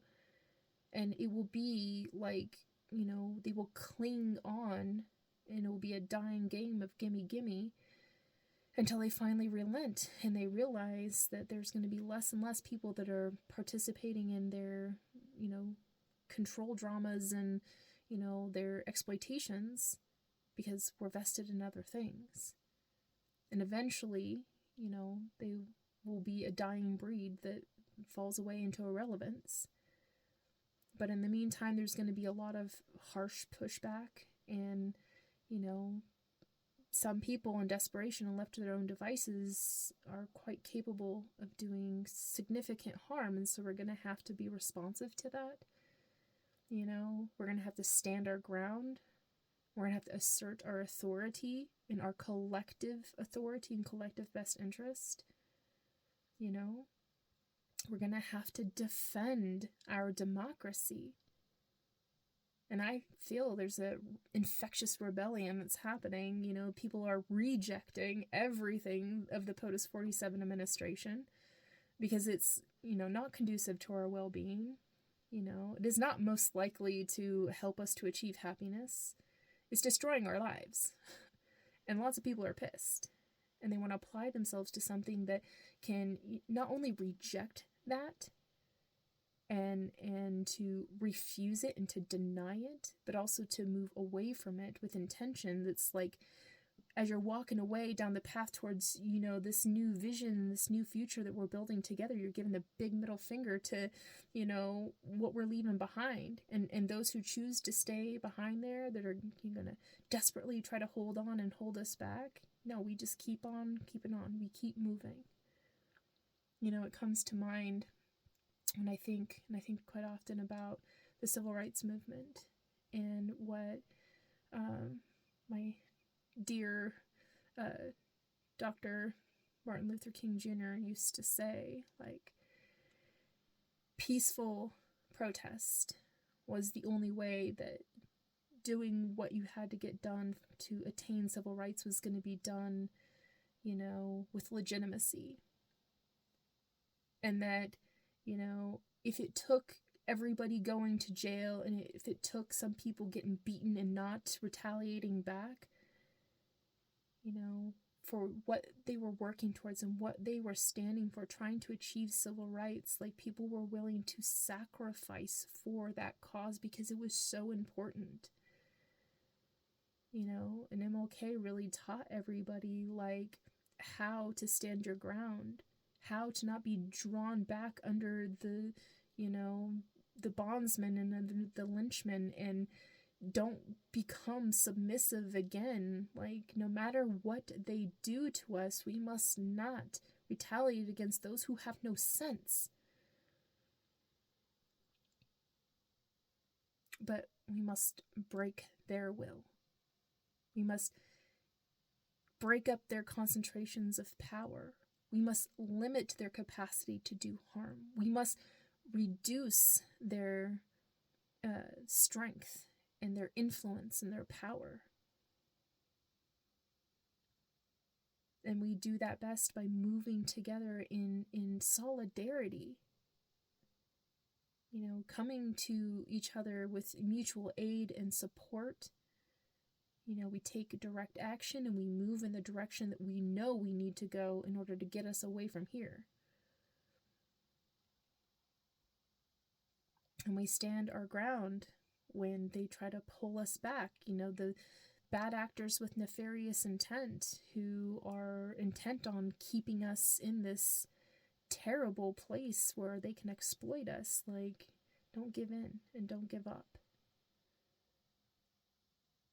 And we have to support one another in our mutual defense. You know, creating a common defense like the preamble promise suggests. You know, common defense even against, you know, those people who choose to be offenders, you know, against that which we decide for ourselves is, you know, our new future and fate. It's hard to imagine, and it's hard to see. That's part of my responsibility, is to continuously help you to see. It reminds me of a really great book, really great movie, What the Bleep Do We Know? And there's a scene in the movie that helps to kind of like put it into perspective a little bit better in terms of there was a native culture that had never before seen a ship. And one of their shaman was looking out on the ocean and noticed a distortion in the water that wasn't normal.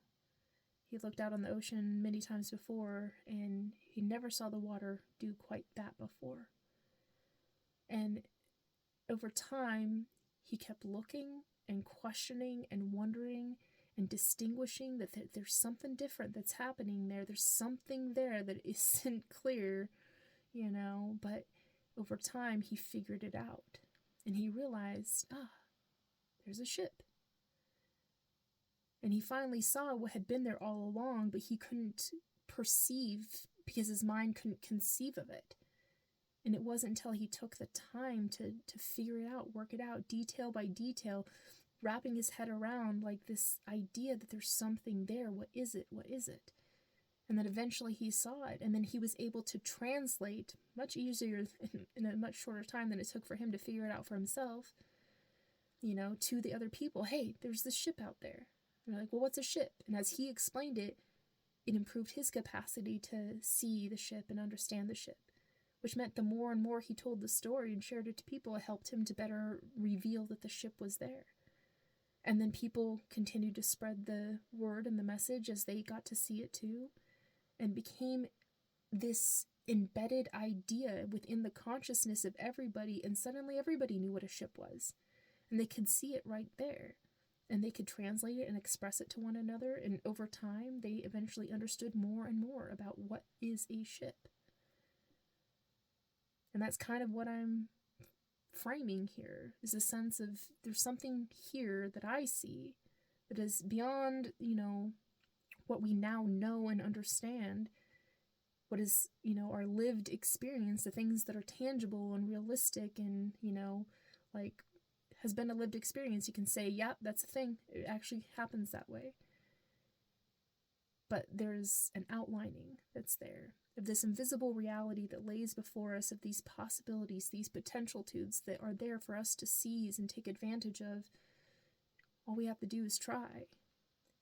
And if we can put together these tangibilities into a form, we start to structure out the development of, you know, reality that we can have as a common shared reality, and we're all living out in that experience together. This is what visionaries do. They cajole the society and shake them out of their norm, and they give them a sensibility of something that they did not know was possible before. And they invite people into the experience of understanding that, there is something there, beyond what you now know. And you can experience it and come into knowing about it over time. And the more you understand it, and the more you're able to live out from it, the better you're able to recognize, your position in relation to it, and how to relay it and relate it to other people. And as we're able to do that more and more, we build out that construct together, and suddenly it's the thing we can wrap our head around.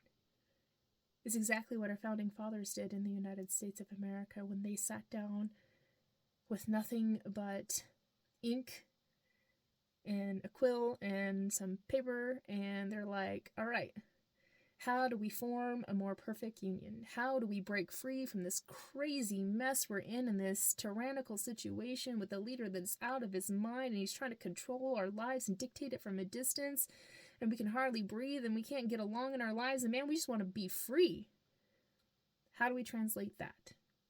And they set to work using their words to cultivate this sense of imagine what we could be if we were free and independent people. And our nation didn't have to answer to this tyrant, and, that we could self-determine. And they wrote out those words into a framework that then people read and made sense in their head, okay, yeah, I can see that. And they started working towards it and started translating in their own ways, adding their own emphasis on it and their own interpretations. And they created context, and media was, different then, but still available. And they started creating that to spread the word. And, everybody gave their expressions and their interpretive, understandings of it. And over time, the concept grew and grew in the conscious of the people. And so we adopted this framework, and everybody said, all right, this is what we're about. This is the United States of America. And we worked out, from, 1776, when we declared our independence and formed our nation, we worked out the means to establish the Articles of Confederation, which was our first attempt to how can we hold this whole thing together? Nobody wanted to be overruled by, a unitary power anymore, but everybody needed to, not be all in it for themselves. During that time frame, it was very much a dog eat dog, mighty crush the weak, free for all, Hell's Gate. And we came together and established the Constitution that superseded the Articles of Confederation, and we formed a more perfect union. And we established a strong central government by which we could keep everybody in mutualisms and accordance with one another. And we were able to, from that, to be able to work together, in common pursuit, in common interest, in a way where we weren't infighting with one another and we weren't opposing one another. We were all in this together. And we've been growing that sensibility about us, for over 250 years. We have lived in this land and cultivated, our way of life here.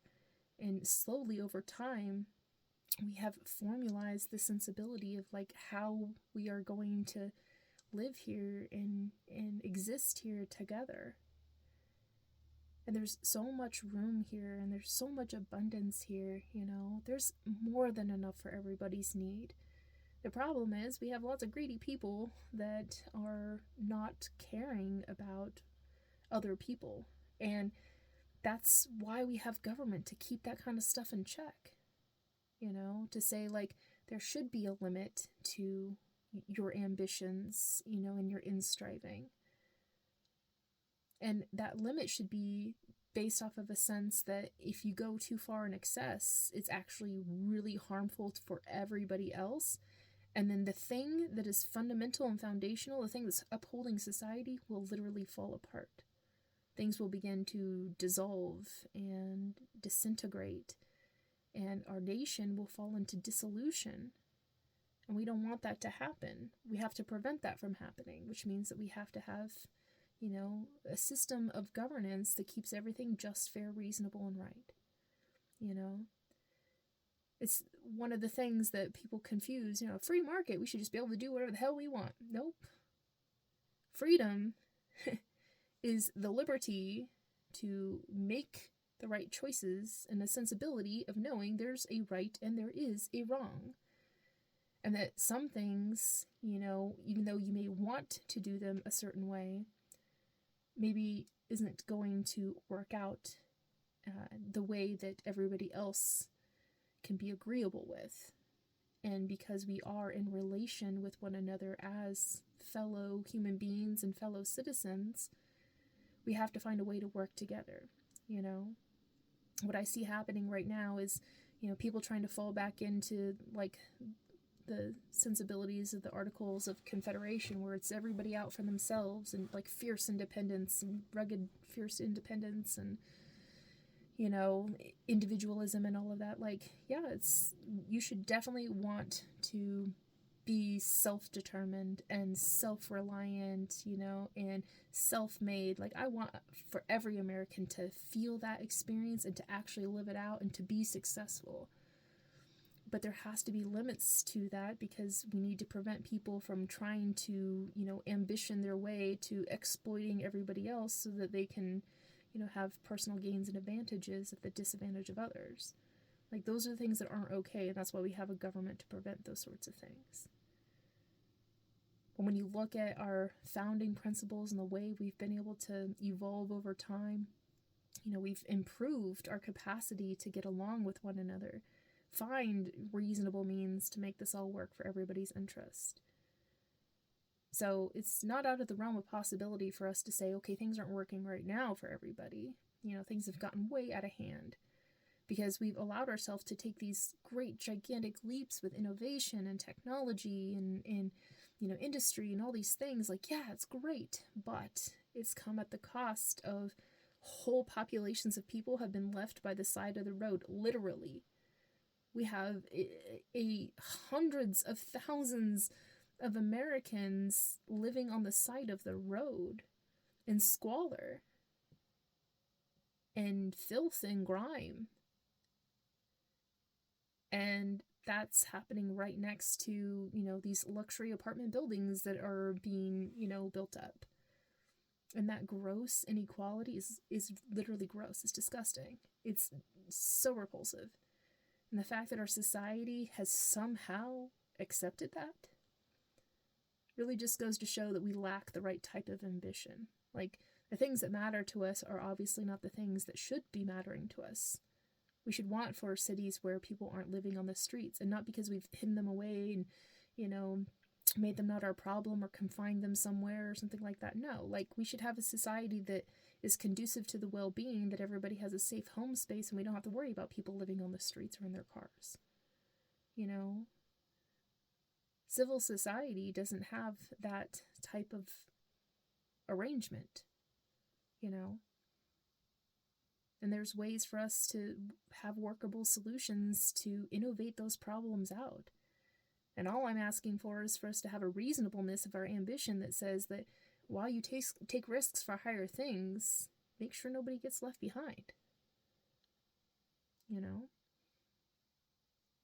And if we can just wrap our heads around that first, the sensibility that we really should just have the good life for everybody, and work out the solutions to make sure we get there and do it all together, because this is actually a global problem of inequality, creating, squalor and next to luxury, like this totally contradictory relationship. And so, it's a very human problem.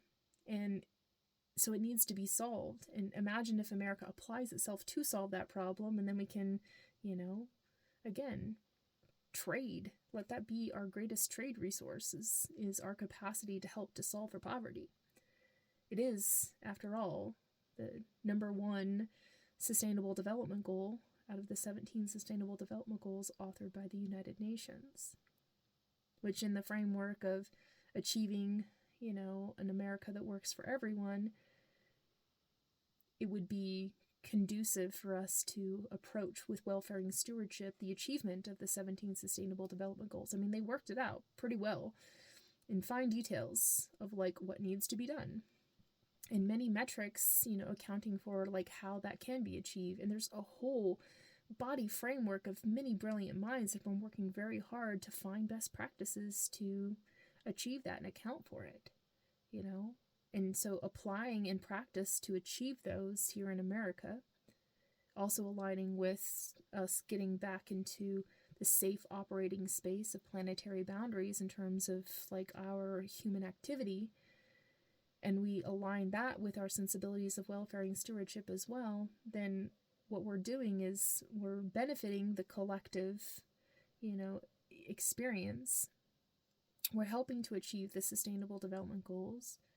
We're improving our living situation here in America, and we're able to, bring offerings of innovations to other countries to help them level up too, to achieve those things. And there's so much work to be done in those fronts to help to advance it. And with all that work that needs to be done, I want us to do it together. I want the American experience, of politics in particular, in terms of relationship with politics and government. I don't want it to be this nasty business of tribalism. I don't want to be this thing that we infight with one another and like yell and scream, kick, piss, moan, and complain. Like, I want it to be something where we apply ourselves. We debate, we dialogue, we find best practices, but it's a constructive orientation, a constructive relationship. It's something that, we look forward to and we have fun with. It's like a good thing that we want to be a part of and involve ourselves with. Why? Because it's the thing that, gives us what we want.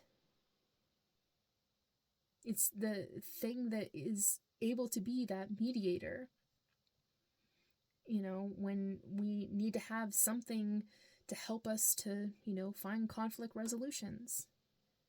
And it is the moderating influence, a good moderating influence that helps to keep us, in accord with one another. And it's the thing that, government isn't the people who are representatives. Government is an instrument, to solve for the intractability of problems and to answer the question of what next needs to be done, keeps us moving along in progress, and it helps us to solve for those things that are holding us back. And when you look at that in terms of orientation, like we're on a continuum, always constantly moving, and how far we go and how fast we move is all dependent and determined on like what we focus on and what we apply ourselves to, and what are the answers to those two variables. What's the intractability of this problem that's preventing us from having momentum to move forward? How do we innovate that problem out? And what next needs to be done? Well, let's consider and fathom the future. Where do we want to go? Where are we already heading? Is it the right trajectory?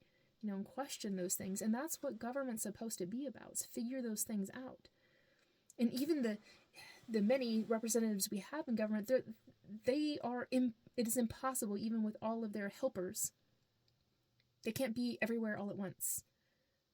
They need the eyes and the ears and the sensibilities and the understanding of all relevant stakeholders in America that can give voice to the lived experience of Americans and people in America, to say, like, this is what we're experiencing here. And it's working in these ways, it's not working in these ways, and finding those ways to resolve, our differences, resolve our conflicts, and to work out best solutions to keep moving forward. Like, that's what government's supposed to be about, and it can be like a positive, constructive thing. Like, I can't wait to go and, turn in my suggestion in the suggestion box, because I know something is going to come out of that that's going to be, constructive and conducive to well-being. It may not be exactly what you want, but our whole approach to it is using government as a mechanization by which we can achieve consensus with one another, And consensus is, like, I reference it off of, like, choosing TV channels with one another, You can either go tit for tat and it's like, you get to pick this time and you get to pick this time. Like, there's enough options out there that there's bound to be something that we all want to watch together, you know? And so let's aim for that thing. And it may be just a small thing that we can start with. But that small thing that we can agree on and build consensus on, we can add more things to it. It's like, well, okay, you know, if you add this, it's going to improve in this way. Yeah, but I don't really like that. Well, what are you willing to add into that that's going to, you know, help to make up for the fact that you're not totally cool with this? Like, okay, so you start with a small consensus and then you build compromise on top of that, and then you reaffirm more consensus when you get to the next level of development. And you keep building and adding on to that, and you start to understand that, you know, most of the things that we disagree on is just really a matter of misunderstanding, like, what that actually means to one another, you know? Having a misunderstanding of a sense of, like, how's that going to impact my life in a positive way, you know? Or how's that going to harm this person, you know, in some way? Like, not knowing that is a lot of the reason why we have conflicting interests and we have misunderstandings, is because of the misunderstandings. People don't understand, you know, everybody's view, everybody's side, and translating that to one another without having common ground is hard. So we really need to work towards, you know, conflict resolution and consensus building and the willingness to submit ourselves, you know, to compromise, you know, not compromising on values, but compromising on some of our wants so we can achieve those things that we actually need. Because we may very well find out that the things that we want really wasn't actually what we wanted. Ultimately, we wanted was this need to be fulfilled, but our way of approaching achieving that need maybe didn't look the same as what somebody else was offering to be able to get it done. And so you build consensus, and you build upon that with compromise, and you build more consensus, and then suddenly we're building up these entire frameworks by which we're all working in mutualisms, in agreement with one another that this is just what we do in order to make things work in America for everyone. And it sounds simple, but it really is that simple, you know. And you don't bring in the conflations of, like, your sense of, you know, it's never worked that way, or, you know, this party or that party will never let it happen, or, you know, the elites are in control and hold all the power and we'll never be able to whittle it back, or, like, yeah, we can definitely go into those realms, and sure, in a sense, that is very true. But it's only true until it's not true anymore. And we can change the truth around that by asserting ourselves in new ways and changing the reality of the situation, you know? The truth is just a matter of equation of, like, facts and figures that amount to, like, tangibilities. We can change what those are, you know, not lying and not deceiving, you know, not denying or rejecting reality. We're just saying we are refusing to continue to contribute to that, and we are adding the facts that are going to form the new associations that are going to align us with a new type of truth, you know. And all we can ever do is live out the best truth that we know. And all I'm asking for us is for us to find a common truth that we can live out together, that is one that's good for you and good for me and good for everybody. You know? And if, you know, now more than ever we need that. We're in a situation where we have a president of the United States of America that spends a significant amount of time intentionally lying to people and deceiving them. And the big problem with that is, like, you can't make informed decisions if you're operating off of deceptions. You can never do the right thing at the right time in the right way for the right reasons for yourself or for others if you're operating off of, you know, false premises. And so really it's a, you know, disservice to America that POTUS 47 has decided to, you know, really go all in with this sense of, like, altering reality and deceiving people and creating this reality distortion field, you know, so that in people's, you know, deception, they are rendered weak and vulnerable. And then, you know, the people who are in on his little, you know, secret of, like, we're actually telling a lie instead of the truth, like, those people go in, move in, and start exploiting. You see this happening with the whole immigration front in terms of how ICE operates. You know, they lied to the American people, lied to Congress, and said, oh, ICE we're just going after the bad hombres, the worst of the worst. Give us, you know, billions of dollars in funding so we can just, like, do the thing that we promised we were going to do, and that's resulted in American citizens being murdered.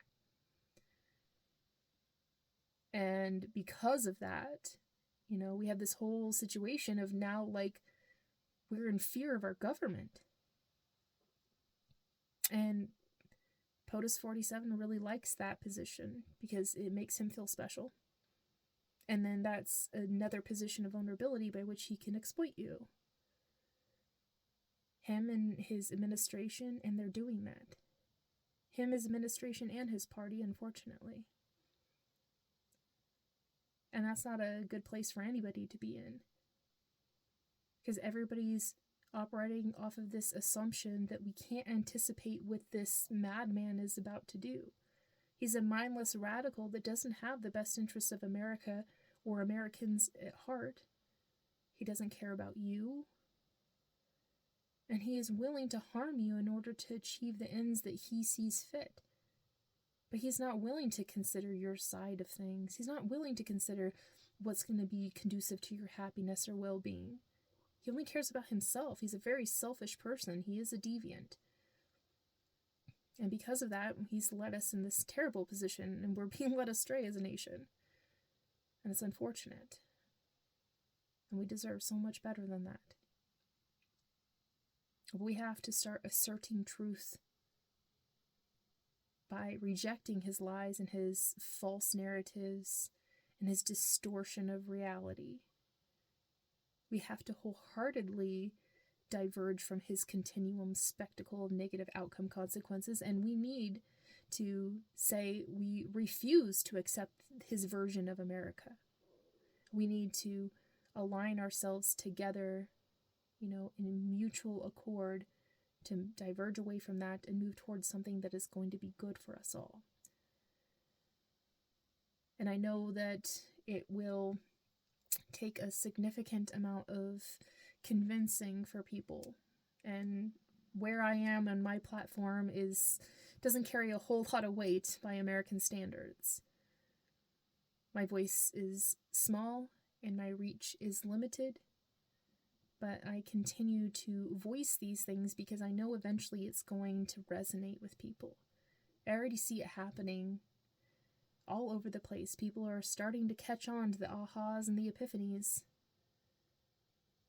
And as long as I continue to show up and do my part, my small part that I'm able to do from where I am and when I am, I'll continue to give in service in these ways until I can garner enough support and gain enough momentum so that I can take this to the next level and do more with it. My intention is to run for office in 2028. I intend to become President of the United States of America. And I believe that there are going to be a tremendous amount of challengers in both parties that are going to oppose my running because they're going to believe that they are the best suited person to become president. But what I suggest is for them to bring and challenge something that is comparative to what I'm suggesting here. That if you can bring something forth that has more bearing or legitimacy or capacity or weight than what I'm offering here, then bring it forth. Because at the very least, I'm going to be the challenger that's going to make you bring your best and do your best and be your best. Because America deserves so much more than what everybody is out there on the present stage prepping and priming themselves to become, running in candidacy in 2028 and even in the midterms. It's the same old, tired, boring political games. It's getting us nowhere, and it's saying, let's continue to do the same thing and expect different results. Let's empower the people who have been in positions of power that keep preventing us from making any progress in the ways that we need to, or they're not standing up or fighting back. They're not doing their jobs. Where's your grand strategy? What do you see as the vision of what is to come for America? Present that for us. I dare you to. Because I know it's going to be people like trying to come up with something that can match or be better than what I offer in order for America to have a fighting chance to untangle the mess that has been created for us, to salvage, what's left of the American reputation and the American standard, and to restore integrities and to revive the American spirit and reconstitute our sensibilities of like conforming back with the Declaration and the Constitution. It's going to take a lot of work. And I don't see a lot of people out there retaining the spirit of, being able to garner the support of people from every part of the political spectrum. I have enough of an ideal that I'm suggesting to everybody that can really bring everybody together. It's a great way for us to be able to break up and dissolve the MAGA movement, which is already, imploding on itself and cannibalizing itself. But, you need to snuff out the last vestiges of it, because it's something that we need to not have flare back up again. But to also invite all of those people into a new situation that they can thrive on. A way to be welcomed back in to the sensibility of, we're all American and we're all in this together. You don't have to go off and party faction and hate on everybody, in order for, America to become what you hope and dream it would be. Like, it's going to take instead you putting effort into actually doing work together. And then the people in the political factioning that happens in the Democratic Party is frustrating, because they're trying so hard to cast this big, wide tent that they have no integral qualities to be able to point at and say that's what they stand for. And that through consistency, reliably and consistently, that's what the Democratic Party stands for. That's what they represent. That's what they're going to get done. That's what they're all about. Point to that for me. Because I don't see it. I see many of the people in the Democratic Party having the spirit and the want and the capacity for the might of great care. But what does that translate to in terms of their policies and their frameworks and their approach? I don't see it. They can't all even get on the same page because there's so many of them going in different directions, and it's great. Because different politicians need to offer different things for their constituencies in their different areas. And we really got to cater to and garner to and support, the identity of the people to which they serve. Yes, definitely. But what does that translate to in terms of like the Democratic Party represents this? Fill in the blank. And you just don't have that, You don't have that sense that the Democratic Party is moving you in any direction towards anything. Where are you going?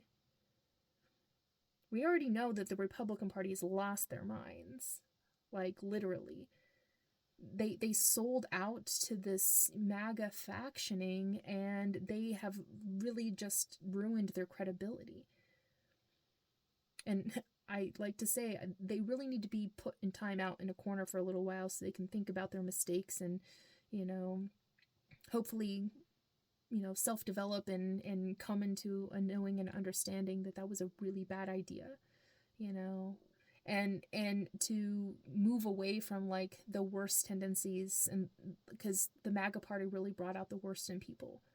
That was something very much that Trump does, is he brings out the worst in people. And those people need to like really understand that they lost sight of what the Republican Party's mission was. What are you all about? What are you supposed to be for? It has reduced itself to nothing but, fealty and fidelity to a single man who, has no idea what he's doing. And many people in his administration are taking advantage of that. And so, I present myself at the very least as being this brilliant contrast to like the ineptness of both parties that just have not been able to get their acts together and determine, really what they're going to be about. And to the point where, the people that they're trying to ascend into, potential candidates to run in the midterms in 2028, is the Democratic Party is getting a lot of wins, and I'm so proud of them for that. But a lot of it is because people are fed up with what the Republicans are doing.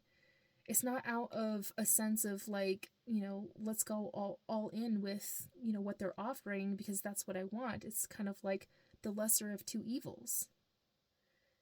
And that frustrates me because that's not uniting the nation. It's actually deeply embedding even further the factioning that's there. And it's going to start to create a lot of like, random people that have no, political home, and they're going to just check out and disregard and have nothing to do with politics and government anymore. And we need everybody to be involved. So, Democratic Party needs to stop being the like high horse, we're better than thou art, just because we're not Trump. That's never going to be enough to have lasting staying power, to be able to retain that kind of, constancy in retaining power of governance in order to affect change long-standing and long-term. You're just going to get another huge political swing because you're not going to be able to affect change. And then everybody's going to blame the Democrats for everything going to shit because they're not able to affect change or to dig us out of this terrible hole that Trump has put us into. And everybody's going to be like, oh, well, let's just vote for, Republicans. And the Republicans are going to think, well, we don't have to change our ways because people will still vote for us, so we can still be aligned with MAGA and Trump. And, we don't have to improve or self-develop. We don't have to offer anything. We just have to stand by and, wait until the Democrats are proven that they can't fix the mess that we've created. And then we'll assume power again and mess things up even more. Like, that's the crazy cycle that we're in right now. And we need to get out of that. We need to ascend out of that. And the best way to do that is to have this sensibility of a grand strategy, a way to bring everybody together to get us out of this mess and move beyond where we're at right now. And I really hope for people to hear this message and for it to resonate with them, to inspire them at the very least, of thinking like, maybe there's something else we could do. What are we going to be about moving forward? Because it can't always just be what we're against. We have to determine what we stand for too, what we're going to be about, what we're going to work towards, where we're going. And I hope that that's what I've presented today. Again, my question at the beginning of all this is like, what about America is enduring? What is everlasting? What is the thing that's going to continue on and be eternal and something that we can identify with as like, that's America. That's what America stands for. And what I've offered is a sensibility of being able to approach what that is in terms of a living answer, on a continuum of an imperishable world peace. That's what I hope for. That's what I work towards. That's what I envision that is to come. And I hope that you will come with me and open your mind and your hearts to the possibilities and to begin to see the potential that's there in what I'm offering, and for us to start working together as I continue to empower myself to become more of a platform and more prevalent in the public consciousness in terms of what I'm offering. I hope that you will help to amplify that voice, continue to translate this message in ways, consider it for yourself, and find ways to advance it, and so that we can have that lived experience. Because I'm not about trying to make this about me. This is about we. And I can't, but we can make this a reality. And I hope that you can see that. I just happen to be the guide.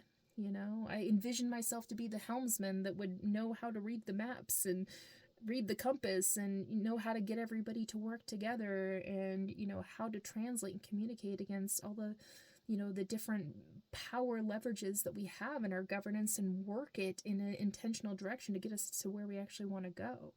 That's what I'm all about, and trying to figure that out. In the meantime, also making sure that I'm putting in the good work to really understand like what I'm getting into and what I'm working with, and the functionality of things and the key players, and the types of things that we've accomplished, and where people are trying to move things right now.